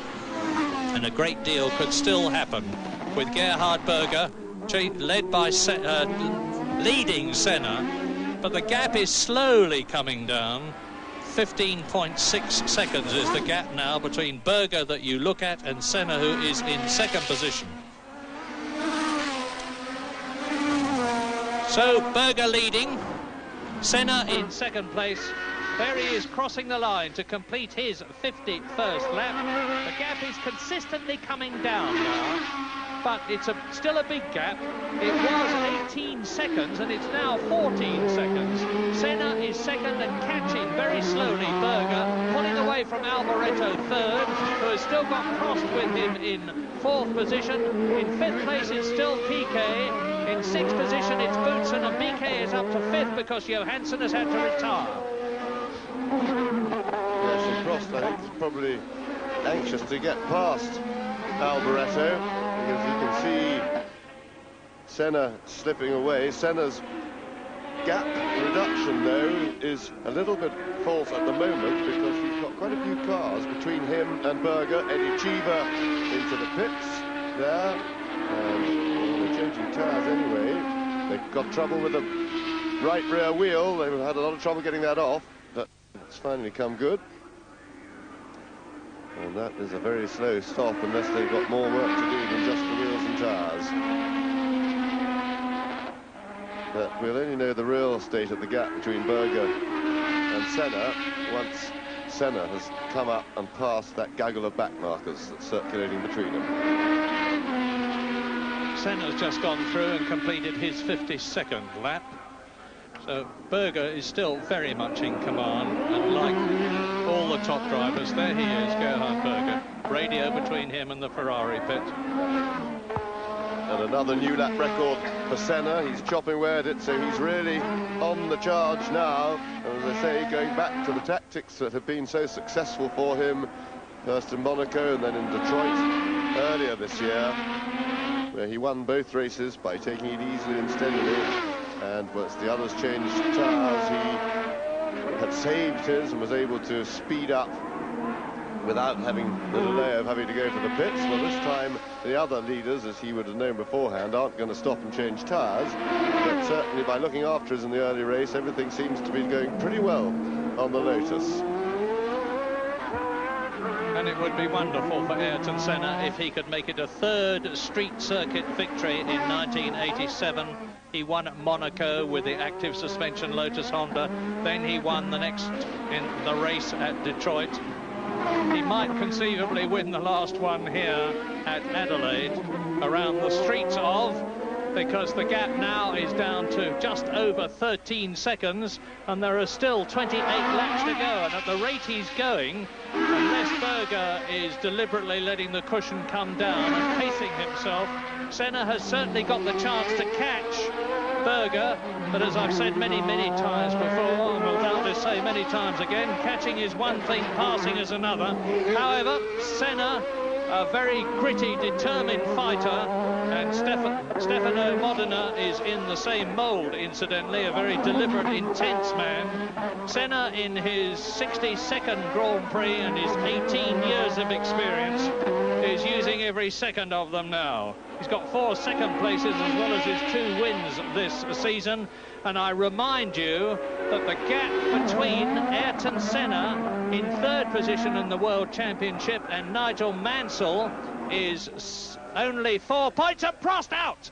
Alain Prost out of the Australian Grand Prix. Last year's winner has to retire from 4th position. But it looks to me as if he's locked up his brakes and possibly hit something there. The car.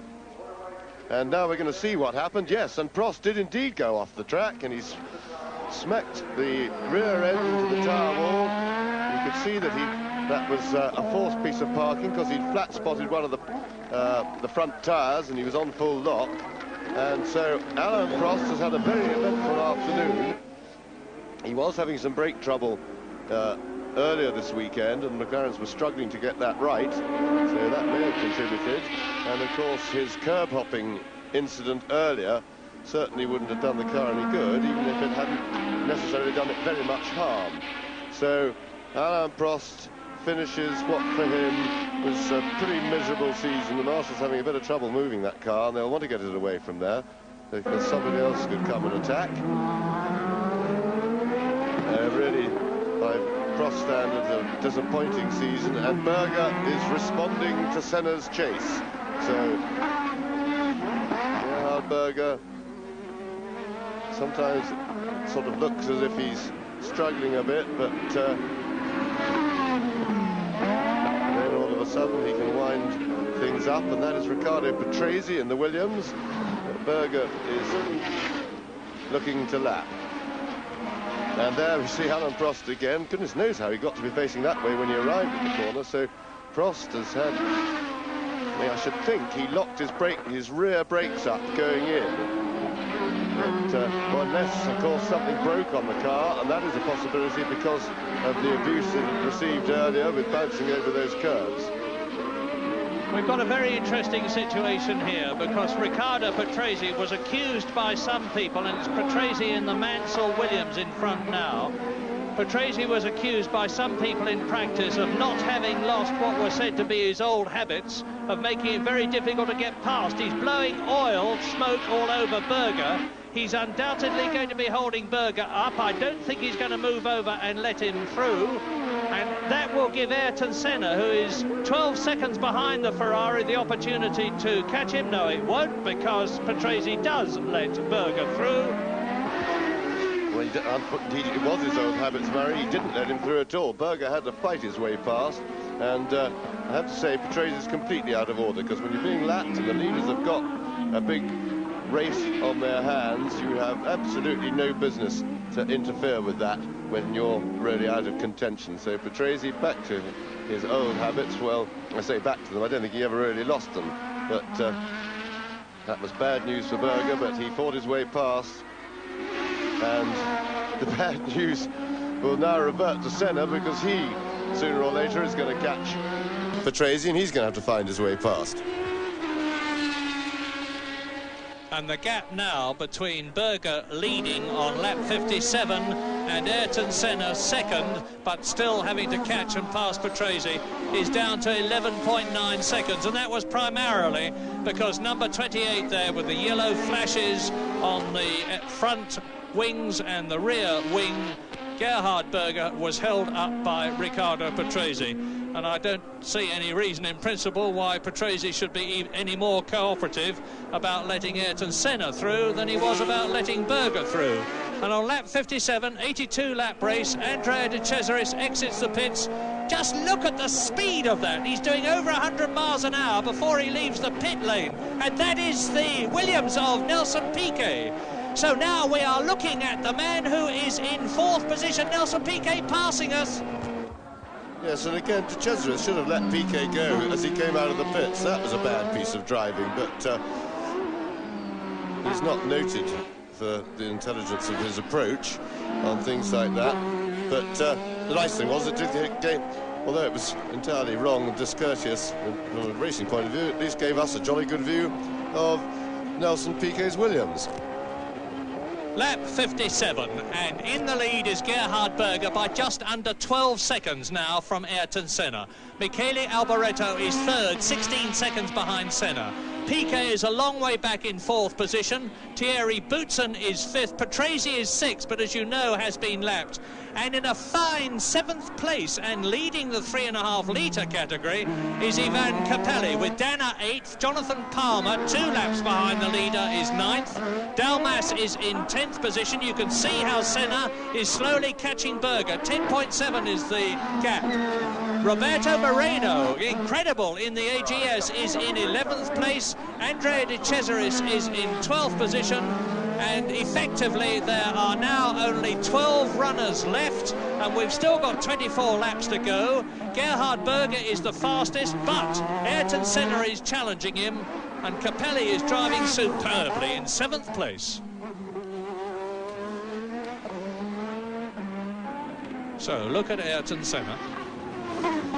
Second position, 11.9 seconds was the gap.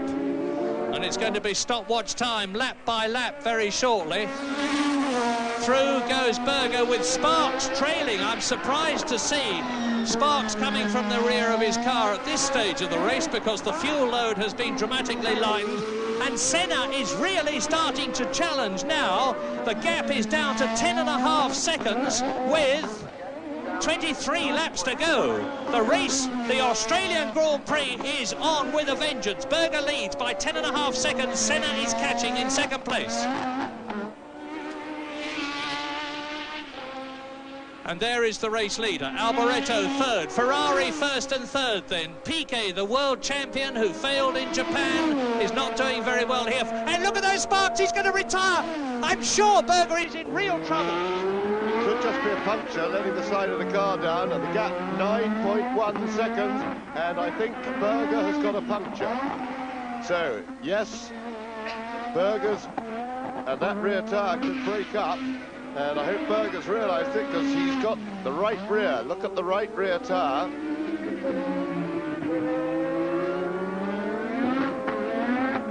Car is down at heel, that side, and he can still be pretty well off in this race if he can just get to the pits soon. Yes, but he's still got practically a full lap to go, and Ayrton Senna is gaining hand over fist now. It's a whisker over 9 seconds, but Berger is in trouble, and I would expect him on lap 60, and this is lap 59, to come into the pits. Is Ferrari going to be cheated of its back-to-back victory? I remember that in Japan, Alboreto had a dragging exhaust pipe which was causing sparks, but didn't actually slow him all that much. So maybe, and I'm guessing, as Piquet is slowing down, Piquet's in trouble. Nelson Piquet, the world champion, looks to me as though he is retiring. And it doesn't look like exhaust pipe, it looks like a rear upright. It could be the bodywork, but why would it be sparking? But the other thing, yes, I think my original idea of a puncture is wrong, because the car still seems to be gripping nicely, and that tyre has not visibly deflated. It looks the right shape, so you only sit there and surmise. But the bodywork was a problem in Japan on Alboreto's car. If it's just the bodywork down there, it shouldn't delay him too much. But he'd certainly lose the lead if he went to the pits at all. He'd lose 9.8 seconds is the gap. But is it going to continue to be 9.8 seconds? Nelson Piquet coasting into the pits on lap 61, I suspect, to retire. Oh, you can see the way the seconds are ticking away and the way the team is... And that's Capelli. Capelli leading the 3.5-litre category is spun. This race is being blown wide open because now Berger is leading Senna by only 8 seconds. Piquet is in the pits. Alboreto is in 3rd place. Boutsen is up to 4th. Patrese is up to 5th. Capelli has spun out, which means to say that Danner will now be in 6th place in the Zach Speed, and they have only had 1 points position in Grand-Prix racing in 1987 or 86 for that matter. 9.8 seconds. Now, as he comes into the hairpin, I'll take the gap, because this is going to be the end of the 61st lap. Berger crosses the line now. The gap on the previous lap was 8.9 seconds. I look down and there is Senna exiting the hairpin, and the gap is still 8.97 seconds. Yes, whatever the problem is, it doesn't really seem to be delaying Berger at all, and I would think that it's the bodywork problem that they previously had in Japan. And if that is the case, it'll just rub on the track and wear itself away a bit, and I would see that it should delay. But we've still got a fair old way to go. Some roughly 20 laps left. And the gap now has become reasonably static between these two, Berger and Senna. So Berger is able to hold it despite all that spectacular sparking that's going on, or at least able to hold it at the moment. There is Senna, so the gap there is visual on the long straight. And there's the replay of Capelli's spin that we saw a lap or so ago.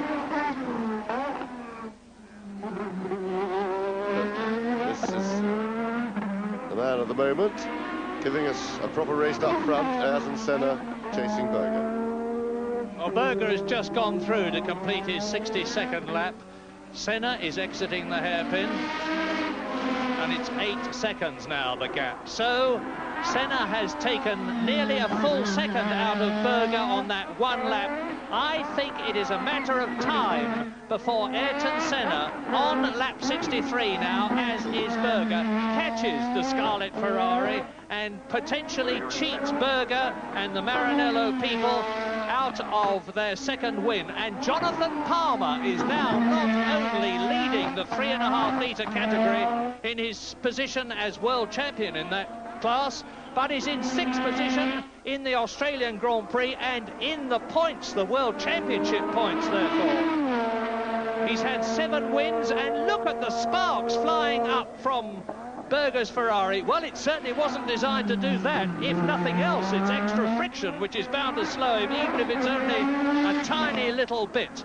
There are only 11 runners now. There is one of them, Ayrton Senna. Berger leads Senna on lap 63 by 8.9 seconds. Michele Alboreto is 30 seconds behind in 3rd position. Boutsen is 4th. Patrese in the Williams is now 5th. Across the line goes the Ferrari. Now, and Senna is now within sight of Gerhard Berger, and I've got the watch running, and the gap is 6.65 seconds. And that's the reason Ayrton Senna on lap 63 has really pulled the Lotus bung out. 1 minute 20.456, 105.068. That is the first racing lap at over 105 miles an hour that has ever happened at Adelaide. Berger leads, Senna 2nd, Alboreto 3rd, Boutsen 4th, Patrese 5th, and everybody up to Michele Alboreto has been lapped by the flying Gerhard Berger, who is flying slower. Look at this. You can see. There's Senna. Oh, great stuff. Remember what we had at Adelaide in 1986? It's going to happen now. We're going to get a dramatic finish. Yes, and it isn't so much that Senna, that Berger is slowing, because Berger is actually lapping as quickly as he's ever done in this race at any one time, but Senna is just finding more and more, and he's speeding up. So over the line goes Berger. Over the line goes Senna. 7.2 seconds is the gap. So Berger has held on to it at the moment, and in fact Berger has speeded up. He's just put in a 1:20.7 lap to Senna's 1:20.6. So these two are going faster and faster and are responding to each other.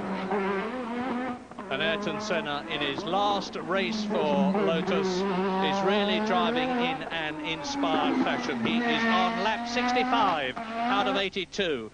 There is the gap. Here is Berger coming down towards Drury Bend. Now he's at the fastest part of the course, doing nearly 200 miles an hour.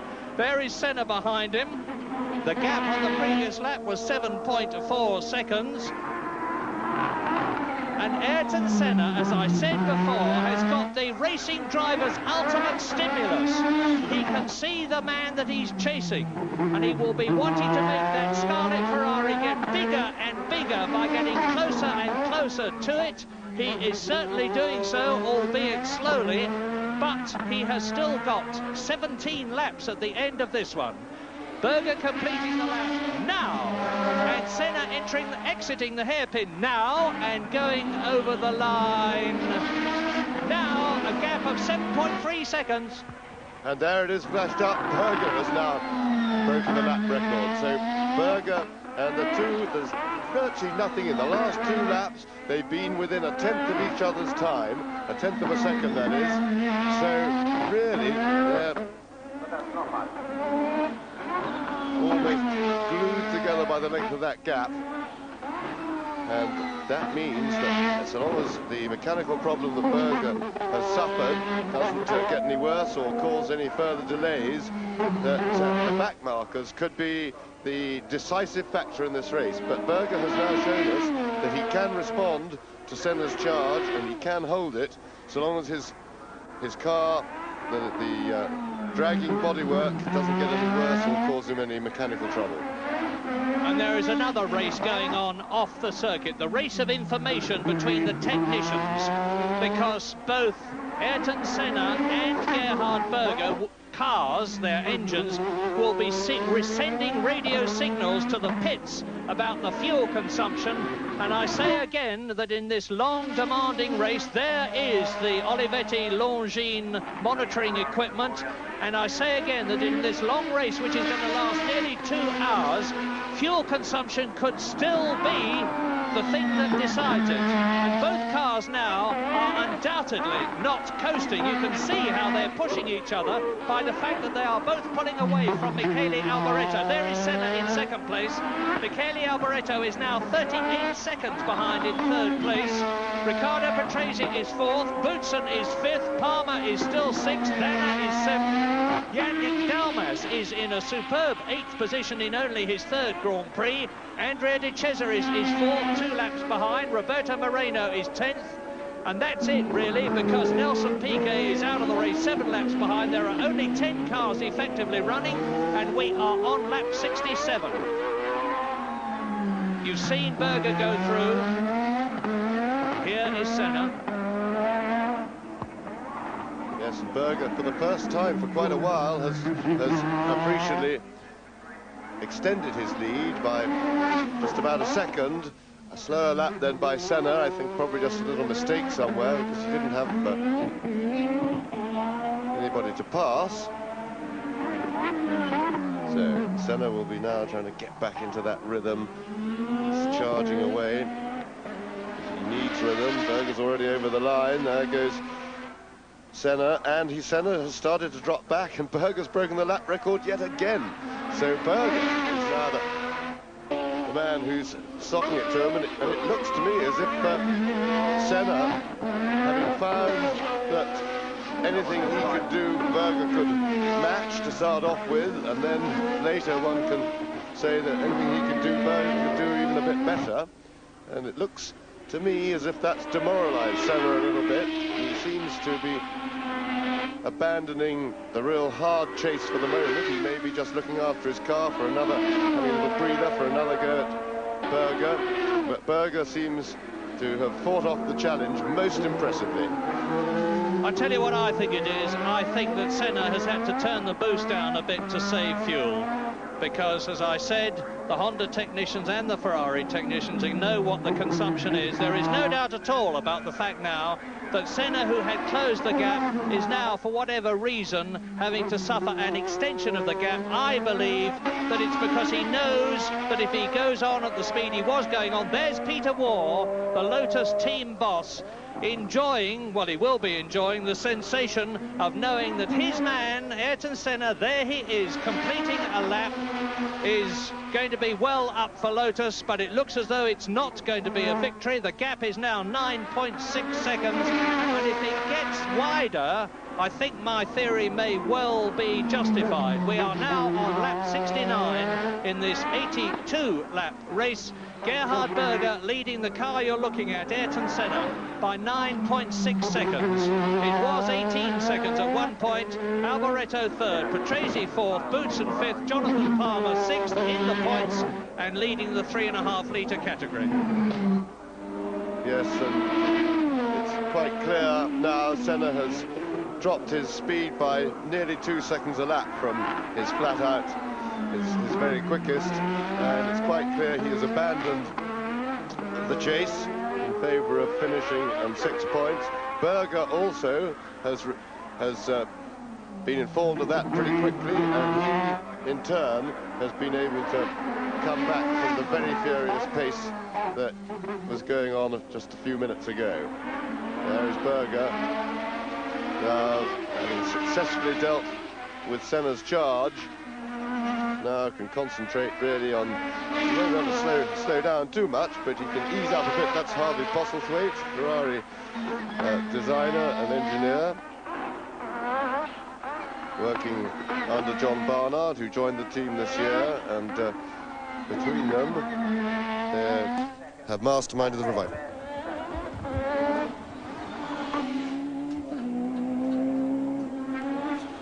Yes, Gerhard Berger now 11 seconds ahead of Ayrton Senna, and we are on lap 70. So I am tempted to say it's all over bar the shouting, but the moment you do that, of course, in Grand Prix racing, something terribly dramatic happens. So I'll pretend I haven't said it. And this is lap 70 with Gerhard Berger leading Ayrton Senna by 11 seconds. The gap has extended. The second Ferrari of Michele Alboreto in third position, and it looks as though the Ferrari team are in for by far their best finish for years with first and third. Riccardo Patrese on his way to finishing fourth in his first Grand Prix in the Williams team, and since the highest that Patrese has finished this year was third in Mexico, he's going to be well pleased with that.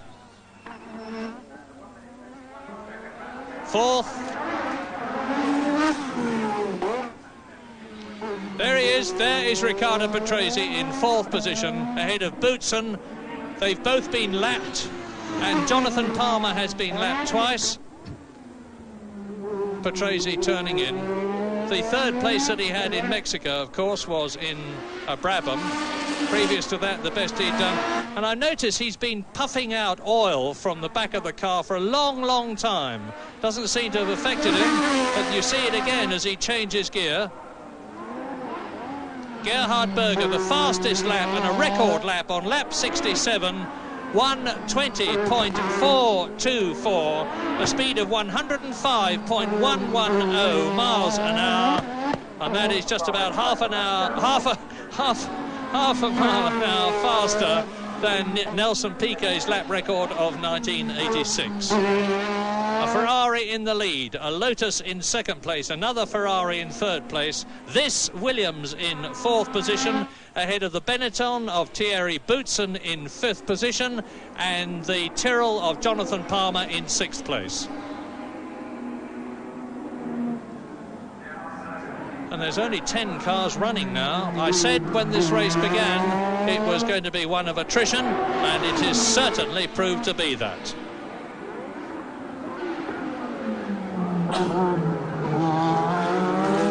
There is Jonathan Palmer up with Thierry Boutsen. Now, Boutsen is a lap ahead of Palmer, but the Englishman, Dr. Palmer, is certainly cracking on. He's absolutely revelled in this 3.5 litre Tyrrell this season. It will be Jonathan's 8th win in the class in 16 races. He will have won 50% of the races if he goes on as he is doing now. Whereas one must honestly say that the Benetton Fords have been a disappointment. They have so often showed signs of doing extremely well. Boutsen actually led a Grand Prix this year for a short while, was second in a couple of them for a longer time, but is not doing so well here in Australia.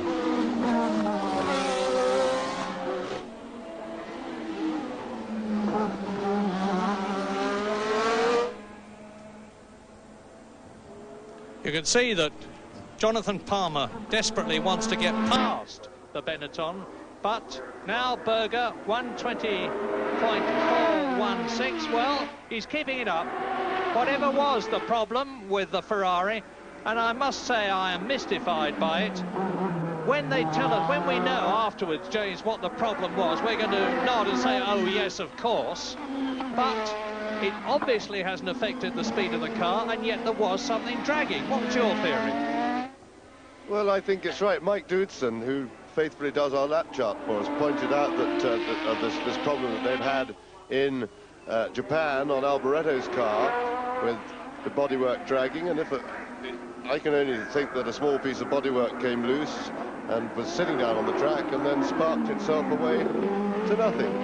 But it certainly doesn't seem to be anything sort of major and structural, because remember that the bodywork round the back of a Formula One car is largely aerodynamic. In fact, it's not structural at all. It's the wings, of course, are a very important structure part, or part of the aerodynamics, but they seriously affect it. But around the bottom by the wheels, so much turbulence there that a little bit of air-flowing bodywork is not going to hurt too much, and Berger then just turning in a new lap record. I think he's just enjoying himself, quite honestly, and maybe just giving Senna a reminder that he's got plenty in hand. He must have whacked the boost up a little bit. The gap is now over 30. Somebody on fire in the background there, a little flicking flame. Well, it looked like a Brabham to me, so you have to work out who that... It is a Brabham, it's Andrea de Cesaris. As I've said before, Andrea de Cesaris either finishes well up or off the course, and it looks as though he was trying to do the former and achieving the latter, but he's regained it. He was in 8th position, 2 laps adrift. He's gone off. Seemingly he has not damaged the car. We are on lap 74 in this 82-lap race with Gerhard Berger commanding it in the Ferrari. Yes, he's knocked the left front wing off, but otherwise he's all right. And of course that wasn't fire, it's just a spitting flame as he was flipping the throttle to keep the engine running. Because of course once you store these things you can't get them going again. Now, Senna, who's had to abandon his chase, now concentrating on his fuel gauge and also all the other mechanical parts of the car, trying to look after everything to make sure that he does finish and get those 6 points. Berger has quite clearly got too much in hand. And I'm trying to work out whether Senna is going to finish second in the World Championship. He needed 4 points to beat Nigel Mansell, but on the other hand, because he had already scored in 11 races, he's got to discard something.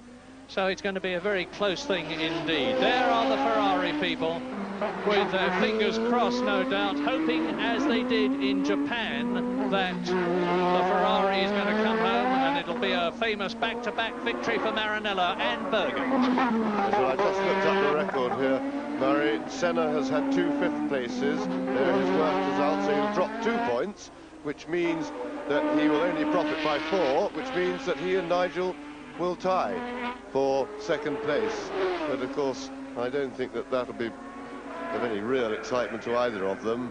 The only person who gets any notice in this business is the one who wins the championship. Well, that's the only thing that everybody wants to do, I should say.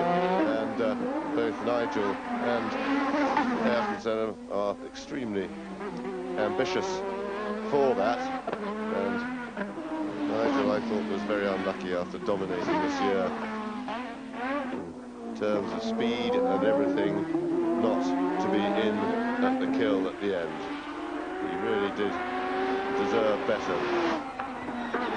Indeed he did, and at the present moment Nigel Mansell is going to have the wry consolation of knowing that he's won twice as many races as Nelson Piquet, the world champion, and that it was Piquet's consistency with 2nd places and Nigel's bad luck with car breakages primarily that caused him to lose the championship. But still, motor racing is not about ifs, it's about what actually happened, and the fact is that Nelson Piquet is a more than worthy world champion with 3 wins and 7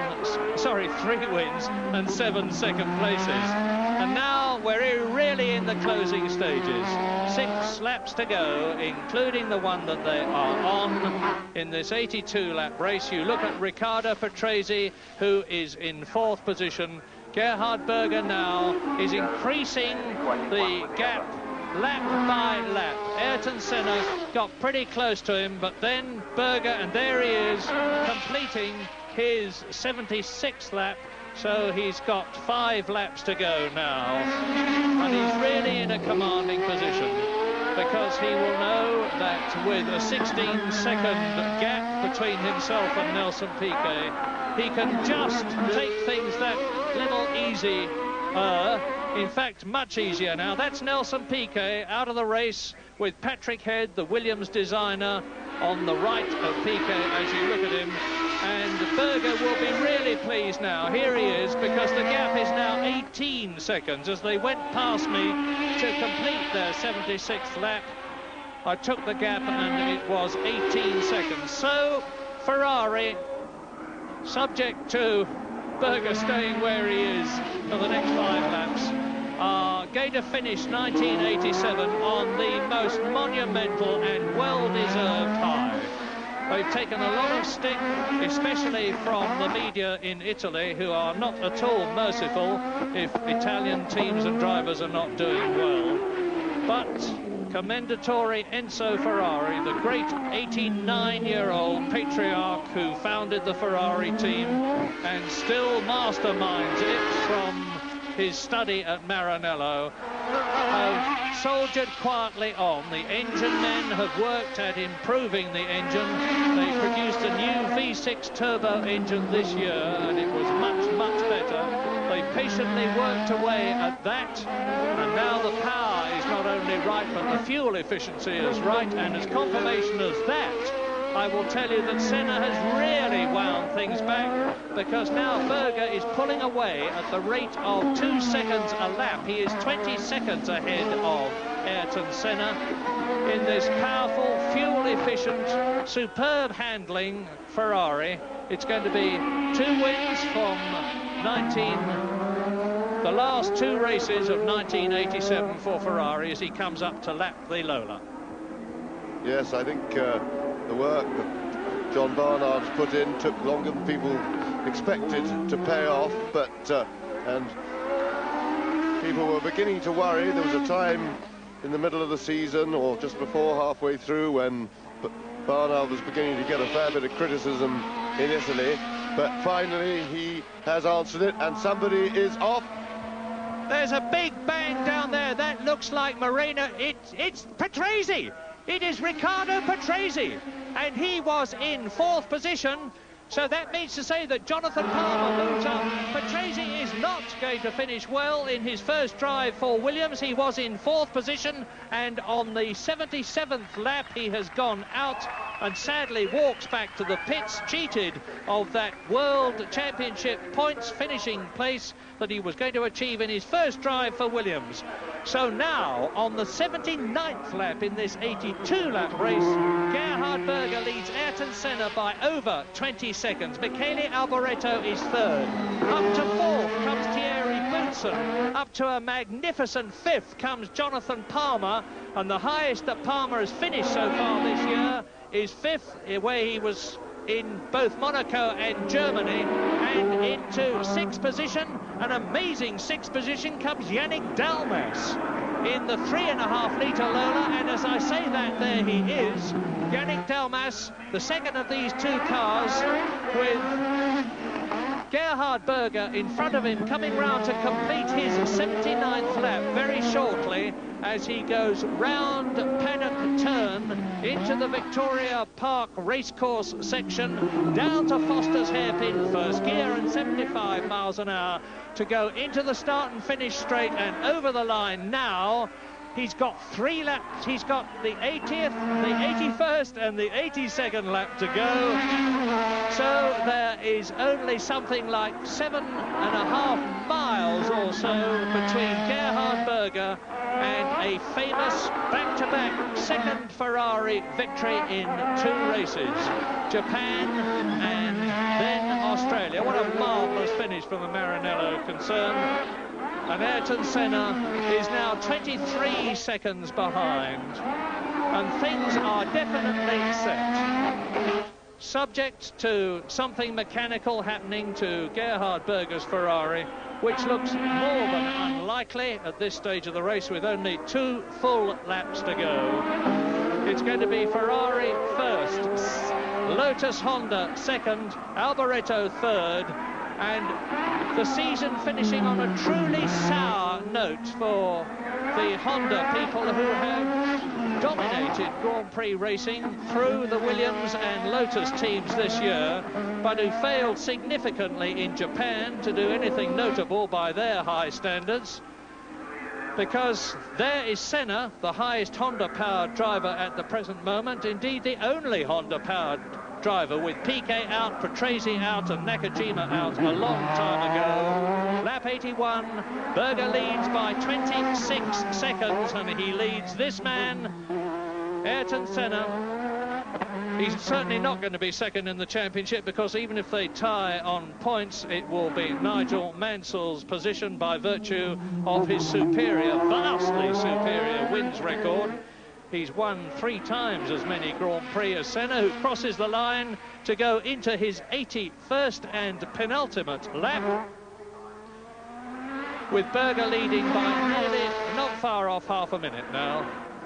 Ferrari first, Ferrari third, that Lotus in second place, driven by Ayrton Senna in his last drive for Lotus before he joins McLaren in 1988 to partner the great Alain Prost, who of course retired some time ago with we gas locking brakes, which caused him to spin harmlessly, as far as he was concerned, into the concrete wall. And Roberto Moreno, the charming little Brazilian, is driving a fine race for AGS, which we've criticised a lot in 1987, but he's now in 7th position, just outside the points.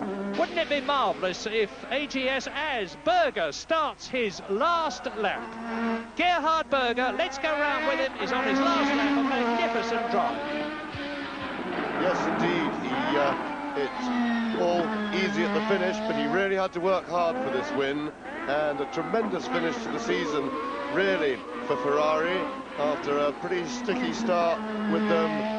John Barnard, who was brought in as a guru after his great success with McLaren to put to rights the deficiencies of the Ferrari chassis, took longer than expected to do it. He always said it would take time, but now he, aided by Harvey Postlethwaite, has really got the car right. They've got the reliability back on the car.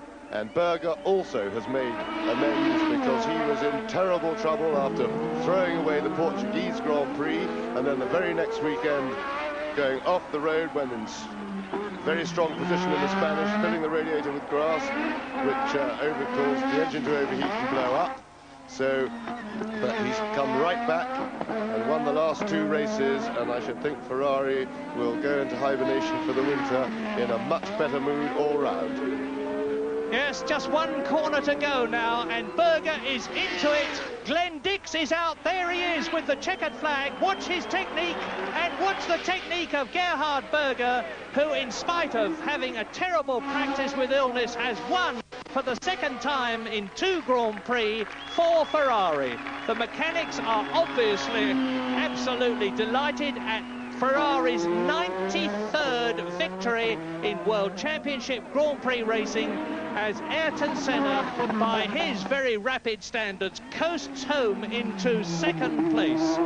So, victory in Australia, the last World Championship race of 1987 for Gerhard Berger. Senna finishes in 2nd place. Alboreto will be 3rd in the Ferrari, and the only other driver than Senna to go the full race distance with Gerhard Berger, as Roberto Moreno coasts across the line out of fuel.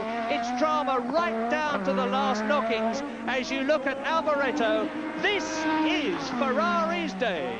1st for Berger and 3rd for Michele Alboreto. The likeable Italian has at last finished well up in the points. He waves his hand to acknowledge the cheers of his mechanics. And in the Australian Grand Prix, Gerhard Berger wins from Ayrton Senna in the Lotus Honda, his last race for the team. Michele Alboreto a superb 3rd. Thierry Boutsen 4th, a lap down. Jonathan Palmer in 5th place, getting 2 World Championship points for Tyrrell, winning the class for the 8th time and confirming his World Championship in that category. In 6th position and getting a World Championship point in only his 3rd Grand Prix, Yannick Dalmas in the Lola. 7th, Roberto Moreno. 8th, Christian Danner. 9th, Andrea De Cesaris. And those are the finishers in Australia, which indeed turned out to be a grueling race. And once again, we see a passenger on the side pod. Berger has got his helmet off, and it's Andrea De Cesaris who is riding back with him. So Berger not only wins the race, but does a good turn.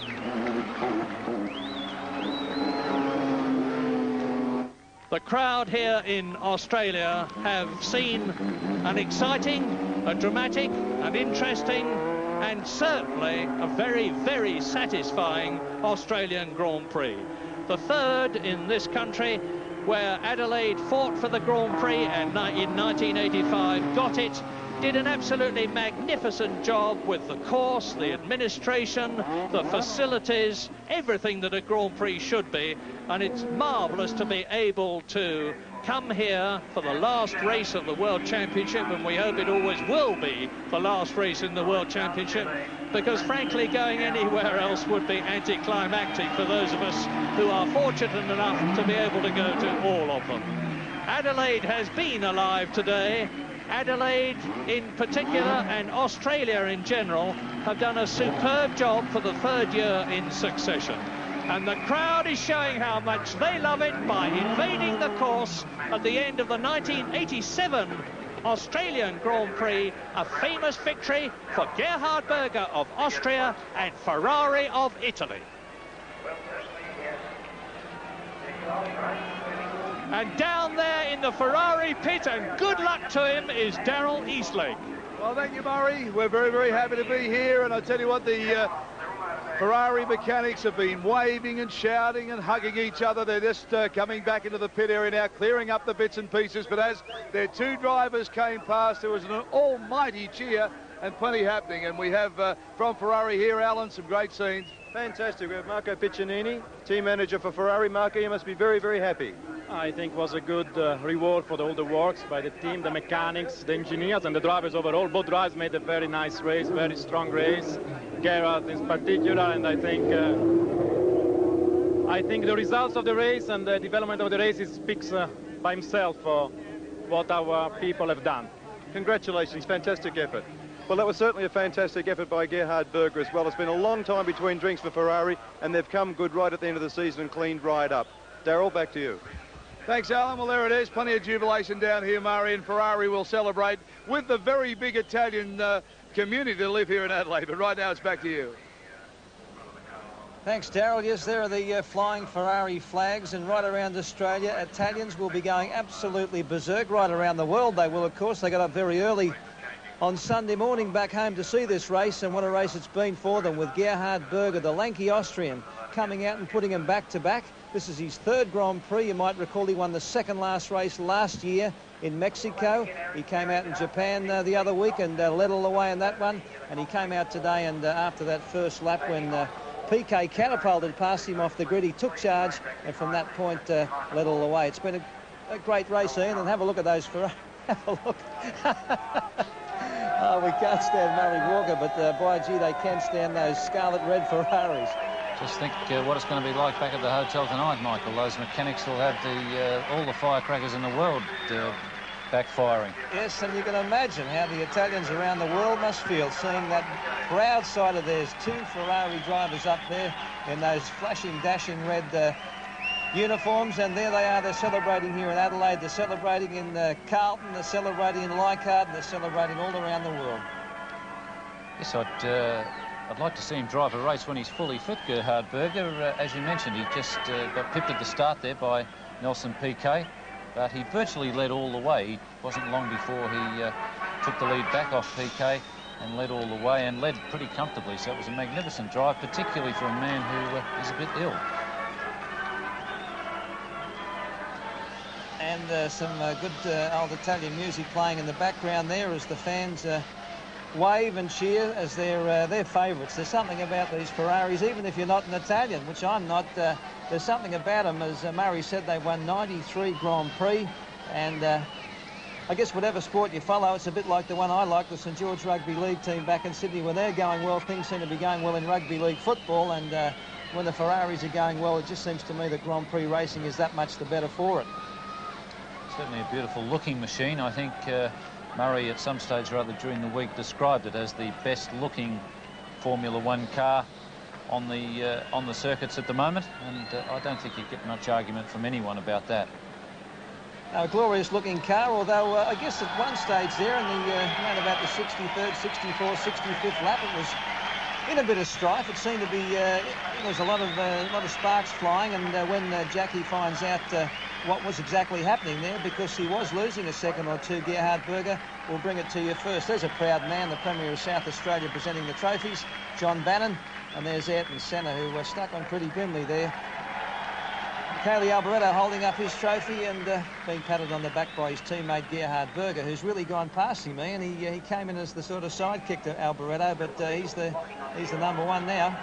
Yes, it would seem that Gerhard Berger is the number one driver at the moment, and it'll be interesting to see what happens next season, whether he does come out as the number one driver ahead of Alboreto. I think Alboreto would have been delighted to pick up that third position and not let Berger get too far ahead of him. Good drive there also from Ayrton Senna. He picked up 2 positions with the one move there, getting past Prost in, or what was it, at the middle part of the race, just a bit after the middle part of the race. And Ayrton Senna finishing on a very good note with the Lotus. And you can see there that Berger really is quite distraught after that race. He's had a flu virus all the week in Adelaide, and he really does look as though he's struggling to even stand up, and the other 2 drivers just having a word with him and perhaps going to give him a hand down the stairs. And there's the world's paparazzi snapping away merrily with the man in their sights, Gerhard Berger, who last year, of course, drove for Benetton. That's when he won the Mexican Grand Prix, switched over to Ferrari, and what a great result it's been for Ferrari and certainly for Gerhard Berger. And as we leave that scene there, a scene that will delight the eyes of all the Italians watching as the Ferrari crowd hoot and cheer and yell and celebrate the victory. We'll be back with more here in Adelaide in just a moment. Direi che il saluto più bello che possiamo dare a questo campionato del mondo, da domani un nuovo campionato comincia e speriamo di avere ancora le macchine italiane ai vertici e anche i nostri piloti. Grazie a tutti per averci seguito. Mario Poltrini e Ezio Zermiani da Adelaide vi salutano e vi augurano adesso un buon riposo.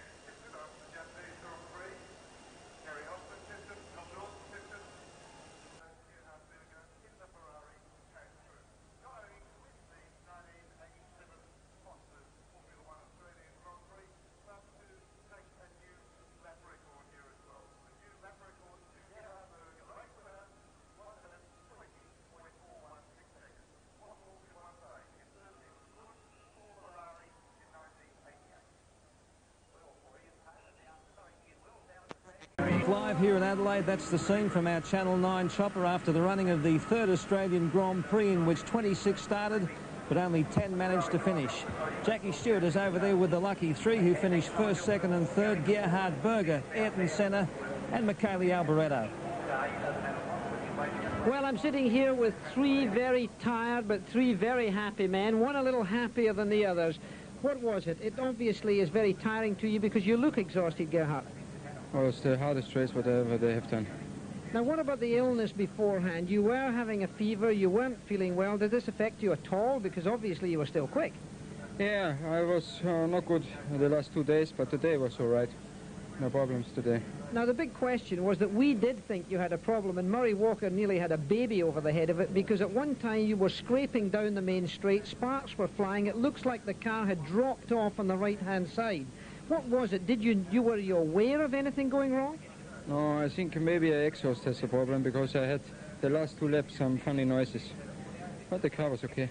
Oh, okay, so you weren't aware of the problems earlier on. Now, that means you were really going very well from the Portuguese Grand Prix. Now you've won the 2 last races back-to-back. Obviously, Ferrari have got all their strength back. Yeah, Ferrari is coming better and better, and Michele and I have a lot of work over the winter. And if we get done everything right, then I think we can catch next year for the World Championship. Well, many, many congratulations. Now to the man who was second, of course, Ayrton Senna. Ayrton, in the mid-60s, lapped about 64, you got really quite close to Gerhard, and then you seemed to drop away. What was the problem? Tires just lost the grip, and I just lost more than a second a lap, then a second and a half, and I was just sliding, losing the grip more and more, so I decided to take it a bit easier because I had no possibility to catch him anymore, as the tires were not producing any more grip. Now, were you having any fuel consumption problems at all? No, the fuel was tight, but I was okay. The main problem were the tires, that nobody or very few people pit stop, and for the tires were up to the limit to make a Grand Prix distance. Now, the heat today, did it play a big part? You're obviously very tired also. I think everybody that was pushing hard for most of the race has spent all the energy available, so I think most of us are very tired. It was a very hard race. Now, Michele Alboreto, you were watching the antics going on from behind when Alain Prost was having all of his troubles. How did that look to you from behind? It was a really hard race also for us, for me at Alain, because we was behind Gerhard and Nelson. We tried to catch both of us, these drivers, but we used, I think, both a lot of the brakes, and I think Alain spun off and I was in trouble for the rest of the race. So that was my problem for the last 20 laps. Now, what about traffic? Was it difficult to get through traffic? Yes, because some drivers doesn't watch in the mirror, so that was one of the reasons, because Ayrton passed me and Alain in just like this in the first corner, and that's a problem now in Formula One. Well, from three happy men who, of course, have now completed the Grand Prix of Australia, back up to you in the commentary position, Mike. And there's Dr. Jonathan Palmer with Tyrrells. They've won the best this year in the non-turbo division, and Jonathan finished 5th in this afternoon's Australian Grand Prix. Daryl Eastlake is down there with the Tyrrell team. Well, thanks, Mike. Chaos outside, but let me tell you, a nice calm inside the Tyrrell pits. Remember the story we did on Ken Tyrrell last year at the Australian Grand Prix, and he said he was very confident of having a very good year. He's done that. Alan Jones has been a great year, winning the normally aspirated championship. Thanks, Daryl. It certainly has. Great credit to Ken. He's been in racing for many, many years, and like a lot of team owners, he's had his ups and downs, but this year he's really finished on a high note. He's won the normally aspirated section of the World Championship, which is the Colin Chapman Constructors Championship, and Jonathan Palmer has won the Jim Clark Drivers Championship. Jonathan, congratulations. Thank you very much. Yeah, it's been a hard job throughout the year, but it's been great to win it. And it should put you in very good stead for next year, no doubt. Well, I hope so, yes. We've certainly learned a great deal from this season. The Courtaulds Tyrrells have improved substantially and progressively throughout the year, and I'm sure it's going to be put to good use next season.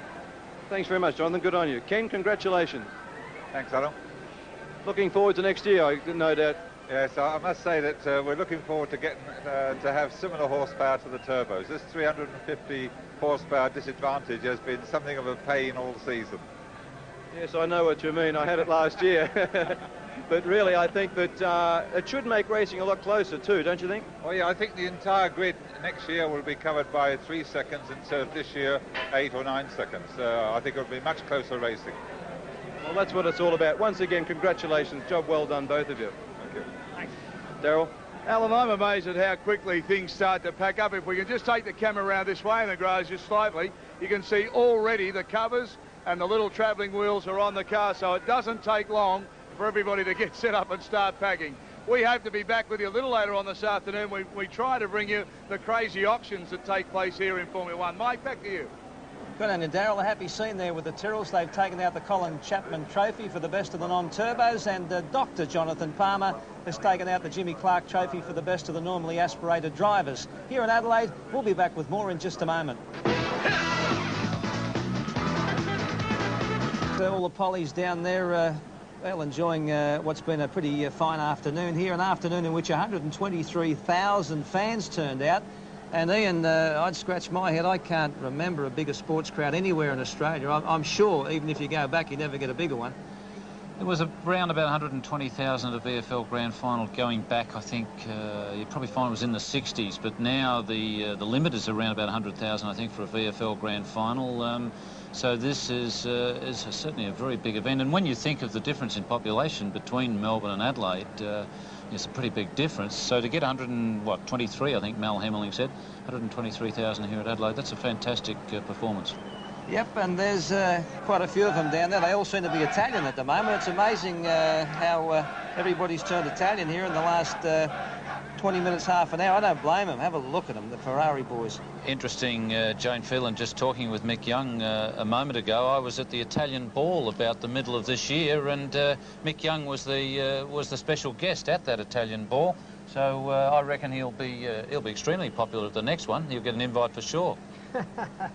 Jackie Stewart, wherever you go around the world, Ferrari have their particular following, obviously bigger in Italy, but no matter what city, they come out in force, don't they? It doesn't matter where you go, Mike. I mean, the Ferrari flags fly. Everybody comes out in Italian colours of the flags. I mean, it's Viva Ferrari goes everywhere. It's an amazing sight. Look at the number of flags there, and of course the national flag flying with it, the prancing horse in there with yellow and black. Mr. Ferrari's done a great job. You know, they say that in Italy the two most important people is the Pope and Ferrari, not necessarily in that order. What shape's he in, the old man, Jackie? I can imagine him getting up this morning at all hours of the morning back home there in Italy to watch this race. He's 89. Well, he was out the other day. He got all of the Ferrari drivers from the past down to Maranello, down to the factory to show off his cars, because this is the 40th anniversary of Ferrari creating his first car in 1947. He was in good shape. He got quite emotional at one point, and well, he should do, because he's done so much. He is truly a living legend. Obviously, there are not many years left in the old man, but when he does pass away, he's left a legacy for Italy that is truly, truly wonderful. What about Gerhard Berger, Jackie? I heard someone ask you the other day to compare him with Niki Lauda, and you said more Jochen Rindt. Yes, he's a very, very vibrant driver. He drives from the seat of his pants. He's learning to drive from his head, and he drove with his head today. He is truly exhausted. One of the things that had exhausted him, his earplugs came out, he told me, and the noise inside the car truly disturbed him. But he was by far the most whacked driver of the three that I interviewed just a few moments ago. He really was drained. Incidentally, as you could probably see from the interview, he was not aware at all of the sparks flying from the bottom end of his car. He thought it might have been his shock absorber, but he didn't know, so therefore he was without trouble. Okay, I hope you're enjoying the action here in Adelaide. It's been a marvellous afternoon at this, the third Australian Formula One Grand Prix, but don't go away, we've got some more coming up.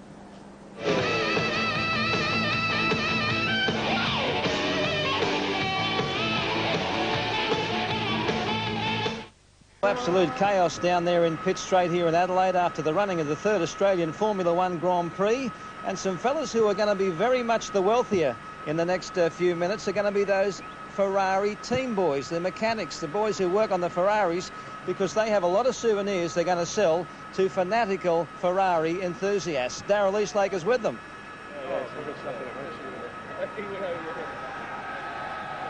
Hasn't quite happened, but let me tell you, the Ferrari fans are revved up. Come with me and let's meet the Ferrari fans. Here they are. Who do they want to see?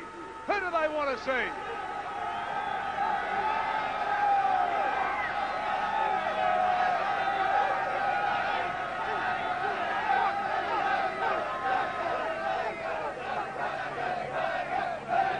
Okay, so that's the Ferrari fans. They're all screaming out for Berger. Let's go for a walk down and see what's happening with Lotus.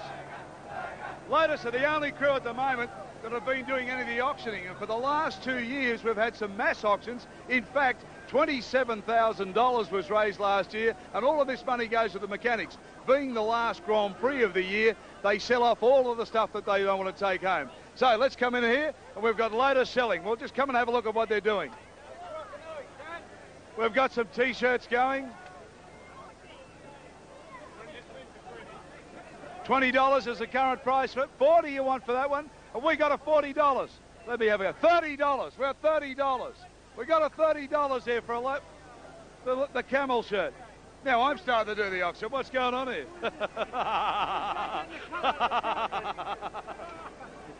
How come we haven't had the normal auction this year? Normally there's bits and pieces of cars going everywhere. We don't have any bits and pieces this year. We've only got our uniforms to sell, fortunately. Okay, well, you haven't got much left of that to sell. Sorry? You nearly run out of uniform. Yeah, none of the girls, unfortunately, want to get into my trousers. They only want to get into my shirts. Well, are the Lotus people happy?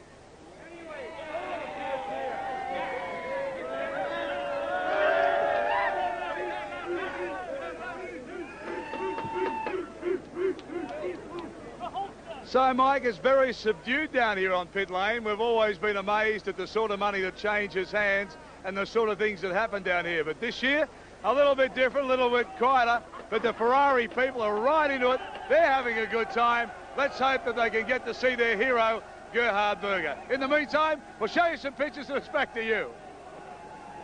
Yes, an exciting scene down there, and Jackie Stewart, I must say we've seen some extraordinary scenes down there in the past. They bought bits of machinery, things that have fallen off cars, T-shirts, underpants, the lot. Well, it's true. What happens is this is the end of the season. There's a lot of stuff that they don't want to take back to them, perhaps some damaged parts that have had to be air freighted back to Europe. Why take them back when they can leave them here? So round the back door of the pits, in fact, within about an hour or so, you're going to see a lot more business being done, I can tell you. All right, now let's go back down there. Pat Lindsay is with our world motorcycle champion, Wayne Gardner. Thanks, Mike.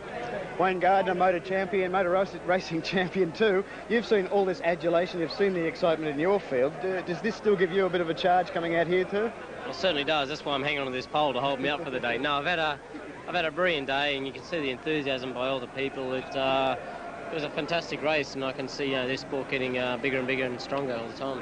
Can you see the similarities? There are enormous similarities, obviously, in your field and this field. What are the similarities? What are the differences when you're in this bigger team and this much money behind it? The whole sorts of things. Well, I mean, racing's racing. That's what that's the plain explanation for it all. Basically, the people do the same sort of thing. They run on the track with banners, and they're pretty excited by it all. So the whole thing's very, very similar. But Formula One's just got the edge on motorcycle racing, especially in Europe. But motorcycle racing is catching and is improving bigger and bigger all the time. Any attraction for you in Formula One? Yeah, I do. I love motor racing. I love cars, and I'm a bit of a car freak, to tell you the truth. And I think I'm more of a frustrated driver than anybody out here. I love watching, but to tell you the truth, I'd rather be out there. And who knows in the future? Who knows indeed, Mike. We might see Wayne Gardner in a Formula One. Back to you now. Yeah, thanks, Patrick. Just looking at the rundown here, Jackie, the fellas who finished in the first 6, I guess only 10 finishing. If you finished, you were a chance of making those 6. But Yannick Dalmas, I thought he was something you eat in a Greek restaurant. Who is Yannick Dalmas? Well, he's a young driver who's come up through the ranks. You know, and the kindergarten stage in all forms of motorsport is Formula Ford. They have it in France, they have it in Italy, they have it in Ireland, they have it in Britain, they have anywhere else. So they usually start in Formula Ford. Then they go to Formula Nationale. In his case, he's French. And he's moved up from the other formulas into Formula 3, and then he went into Formula 2 for a short time. He then got into Formula 3000 the same way as Modena did, and of course he hasn't had the success that Modena has had, but here he has found himself into a Formula 1 seat earlier than Modena. In fact, maybe a little bit too early, but today he's picked up a World Championship point, and he should be very happy for it. Any young driver should be. That's right, all the way to Adelaide, and he gets himself in the points for the very first time. He came in 6th. Let's go back now down onto the track there with Jane Phelan. Thanks, Gibbo. Well, with me now I have Susie Council, who's just been described to me as the fashion... Constructors Championship. It's been a long day for all of us, let alone Gerhard Berger. Jackie, first of all, let's take a look at the official placings. Well, we of course have Gerhard Berger winning this race, a proud man from Austria. He certainly has a load of talent, winning the Japanese Grand Prix, now this Mexican Grand Prix. Ayrton Senna, who's got the promise of being a future world champion, well, I have to wait till next year because it's not going to be this year. He was second. Then Michele Alboreto trying to justify himself against Berger. His teammate was lucky, I think, to finish third, but nevertheless did. Terry Boutsen had a fortunate 4th place, in my opinion. He was driving the Benetton with a Ford engine. Then Jonathan Palmer, normally aspirated Jonathan, the good doctor, came 5th in the Tyrrell car. He must be happy. And Dalmas, my goodness, he should be ecstatic because, after all, he had a situation, although he was 3 laps behind, he had 1 point in the World Championship. So that's the official results. The championships themselves, of course, are a different thing. The Constructors' Championship comes after the Drivers' one. Somehow or other, the Drivers' one always takes preference. Nelson Piquet of Brazil wins the championship for the 3rd time with 73 points. Nigel Mansell not competing in this race, and Ayrton Senna tie for 2nd place. Mansell, of course, recovering from his accident in Japan. Senna finishing 2nd here. Then comes Alain Prost back in 4th position. The Frenchman, who, of course, was the defending champion here and the defending world champion. Gerhard Berger in the championship this year gets 5th place. He should be happy with that after a couple of wins. And Stefan Johansson, not to be seen in the McLaren team again, at least for next year, was finishing 6th in the World Championship of Drivers. The Constructors' Championship, of course, is a slightly different story. The all-conquering Honda Williams got 137 points. Look at the enormous difference to McLaren, who finished second with only 76 points. Then Lotus with the third position. Then Ferrari, even though they did well at the end of the season, the beginning of their year was very poor. Benetton came to the front, and it's good that they're up there because they're one of the leading teams right now. And then to bring up the 6th position is the Aris team, fighting for reliability more than anything else, and they didn't have it today, but they picked up a 6th place in the Constructors' Championship, and proud they should be. And one statistic, Jackie, which will interest all the punting fraternity. I know a lot of mates of mine love a bet. The trifecta on the race, if you pick them in the right order, down here in South Australia for 50 cents, if you pick Berger, Senna and Alboreto, and I reckon a few Italians might have picked this up, $163.25. That wraps up our official statistics. Well, that's pretty good. Sam Chisholm had something on to Alboreto, one of our lads, and he should be happy because, of course, Alboreto finished in the first 3. Actually, when you think of it, Gerhard Berger, he had a bit thrown at him today because he had the illness. You mentioned the fact that one of his earplugs fell out, and there was also a problem with the communications with the team. Yeah, when I was down there doing the interview with him, Marco Piccinini, the team manager, came into the Unilateral studio where I was, and immediately Berger got on his back, and he said, God, the radio wasn't working. The radio is terrible. I won't tell you what words he used precisely, but he said the radio is terrible. Piccinini turns round in Italian and says, maybe our radios don't work too well, but our cars are pretty good, eh? He's got his priorities right. When you do lose those earplugs, I mean, how much do you lose? Was he still sure of just how big a cushion he had, how far he was in front? Well, he would be getting the information also from the pit board, because you get information coming through from the pit board itself. So the driver not only gets the radio communication, which in his case had a lot of static and interruption today, he told me, but he was getting it from the pit board. So most of his information was coming visually as he went past the pits every lap. The noise, as far as the helmet was concerned, is very, very bad. And one of the problems, pollution of noise, is very bad from a racing driver's point of view, and you damage your earplugs sometimes irreparably. Pardon? This challenge comes home 34 seconds behind, with Alboreto 67 seconds behind, Thierry Boutsen 4th, Jonathan Palmer 5th, and Yannick Dalmas in 6th place. And considering Berger was ill with flu during practice, this must be his finest race. Oh, Nelson was quick on the start, and I tried to close him the first chicane, but he was so quick and had to make open. But then just overtake him in the first corner. Did you actually touch? No. It looked very close. It was close. And thereafter, how did things go? Everything was going right. The car was nice. Tires was good. Everything was okay. Well, you've now led every lap of the last 2 races, but there did appear to be a bit of a worry at one time. We saw sparks. Did you feel anything? I don't feel anything, but then the last 2 laps I had some funny noises from the engine. I think exhaust was broken or something like this. Did Piquet threaten you at any time thereafter? No. So, in fact, in some ways, it could be said to be an easy race? No, it was not an easy race. It was my most difficult race. From a tiring point of view? Completely finish. So, Gerhard Berger crosses the line after dominating the Australian Grand Prix from start to finish. But behind him, a sensation. Ayrton Senna finishes second in his last Grand Prix for Lotus, but is disqualified as a result of a protest about oversized brake cooling scoops. Tough indeed, but rules are rules. So that means Australia is Italy's dream. Berger's Ferrari first and Alboreto's Ferrari second.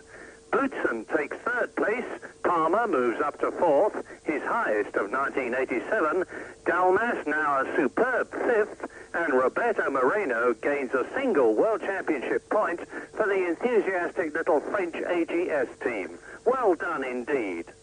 So the Williams men take the top 2 places in the Drivers' World Championship. Piquet first and the absent Nigel Mansell second, with Senna 3rd, Prost 4th, Berger 5th and Johansson 6th. Williams handsomely win the Constructors' World Championship, but fail to achieve their objective of getting the highest ever points.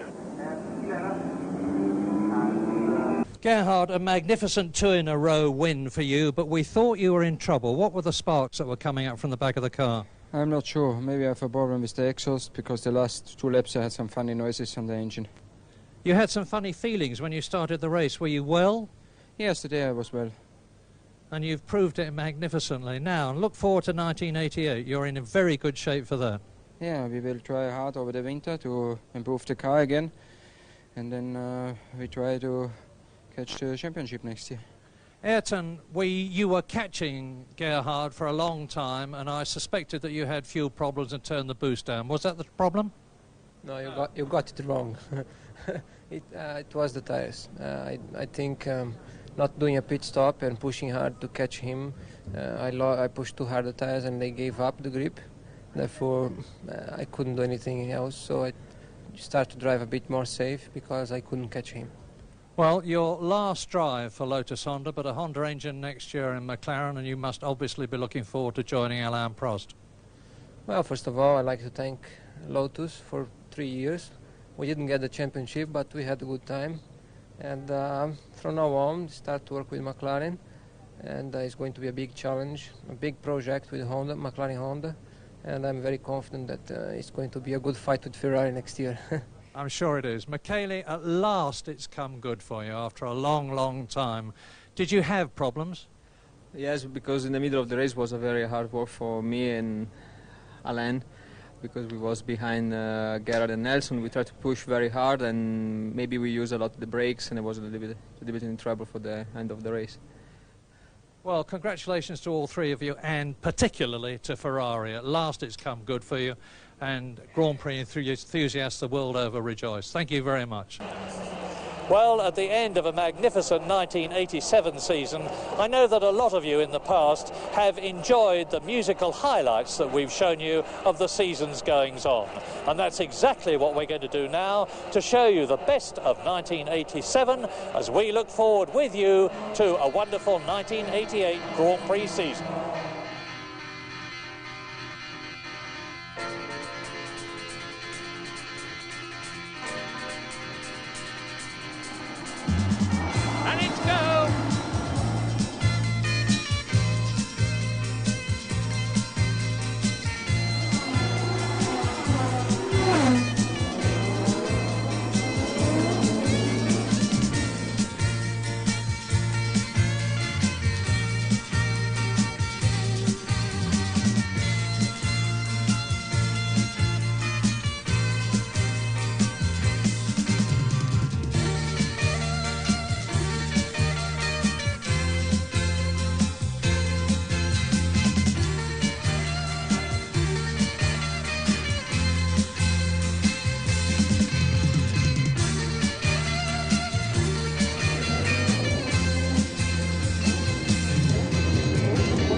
Team cheering, and Senna takes the checkered flag.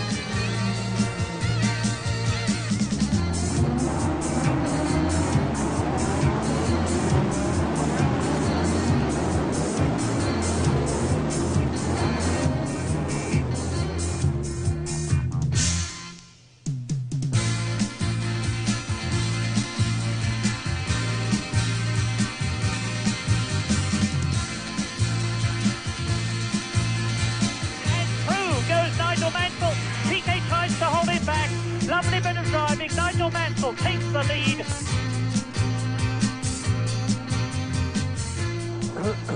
Let's start again. What are the differences? You can't do that, Murray. Do you first? You got to do it from the top.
on board.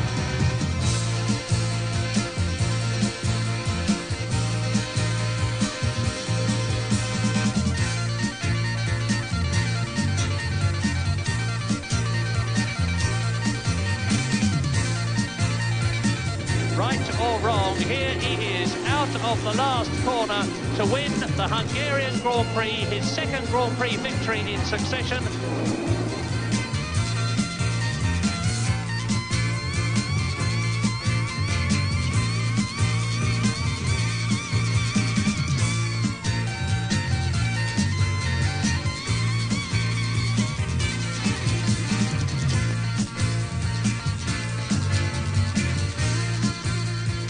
You've got an enormous bump on your head. Can you let them see it? I don't know whether... Right up there. Oh, I'm sorry.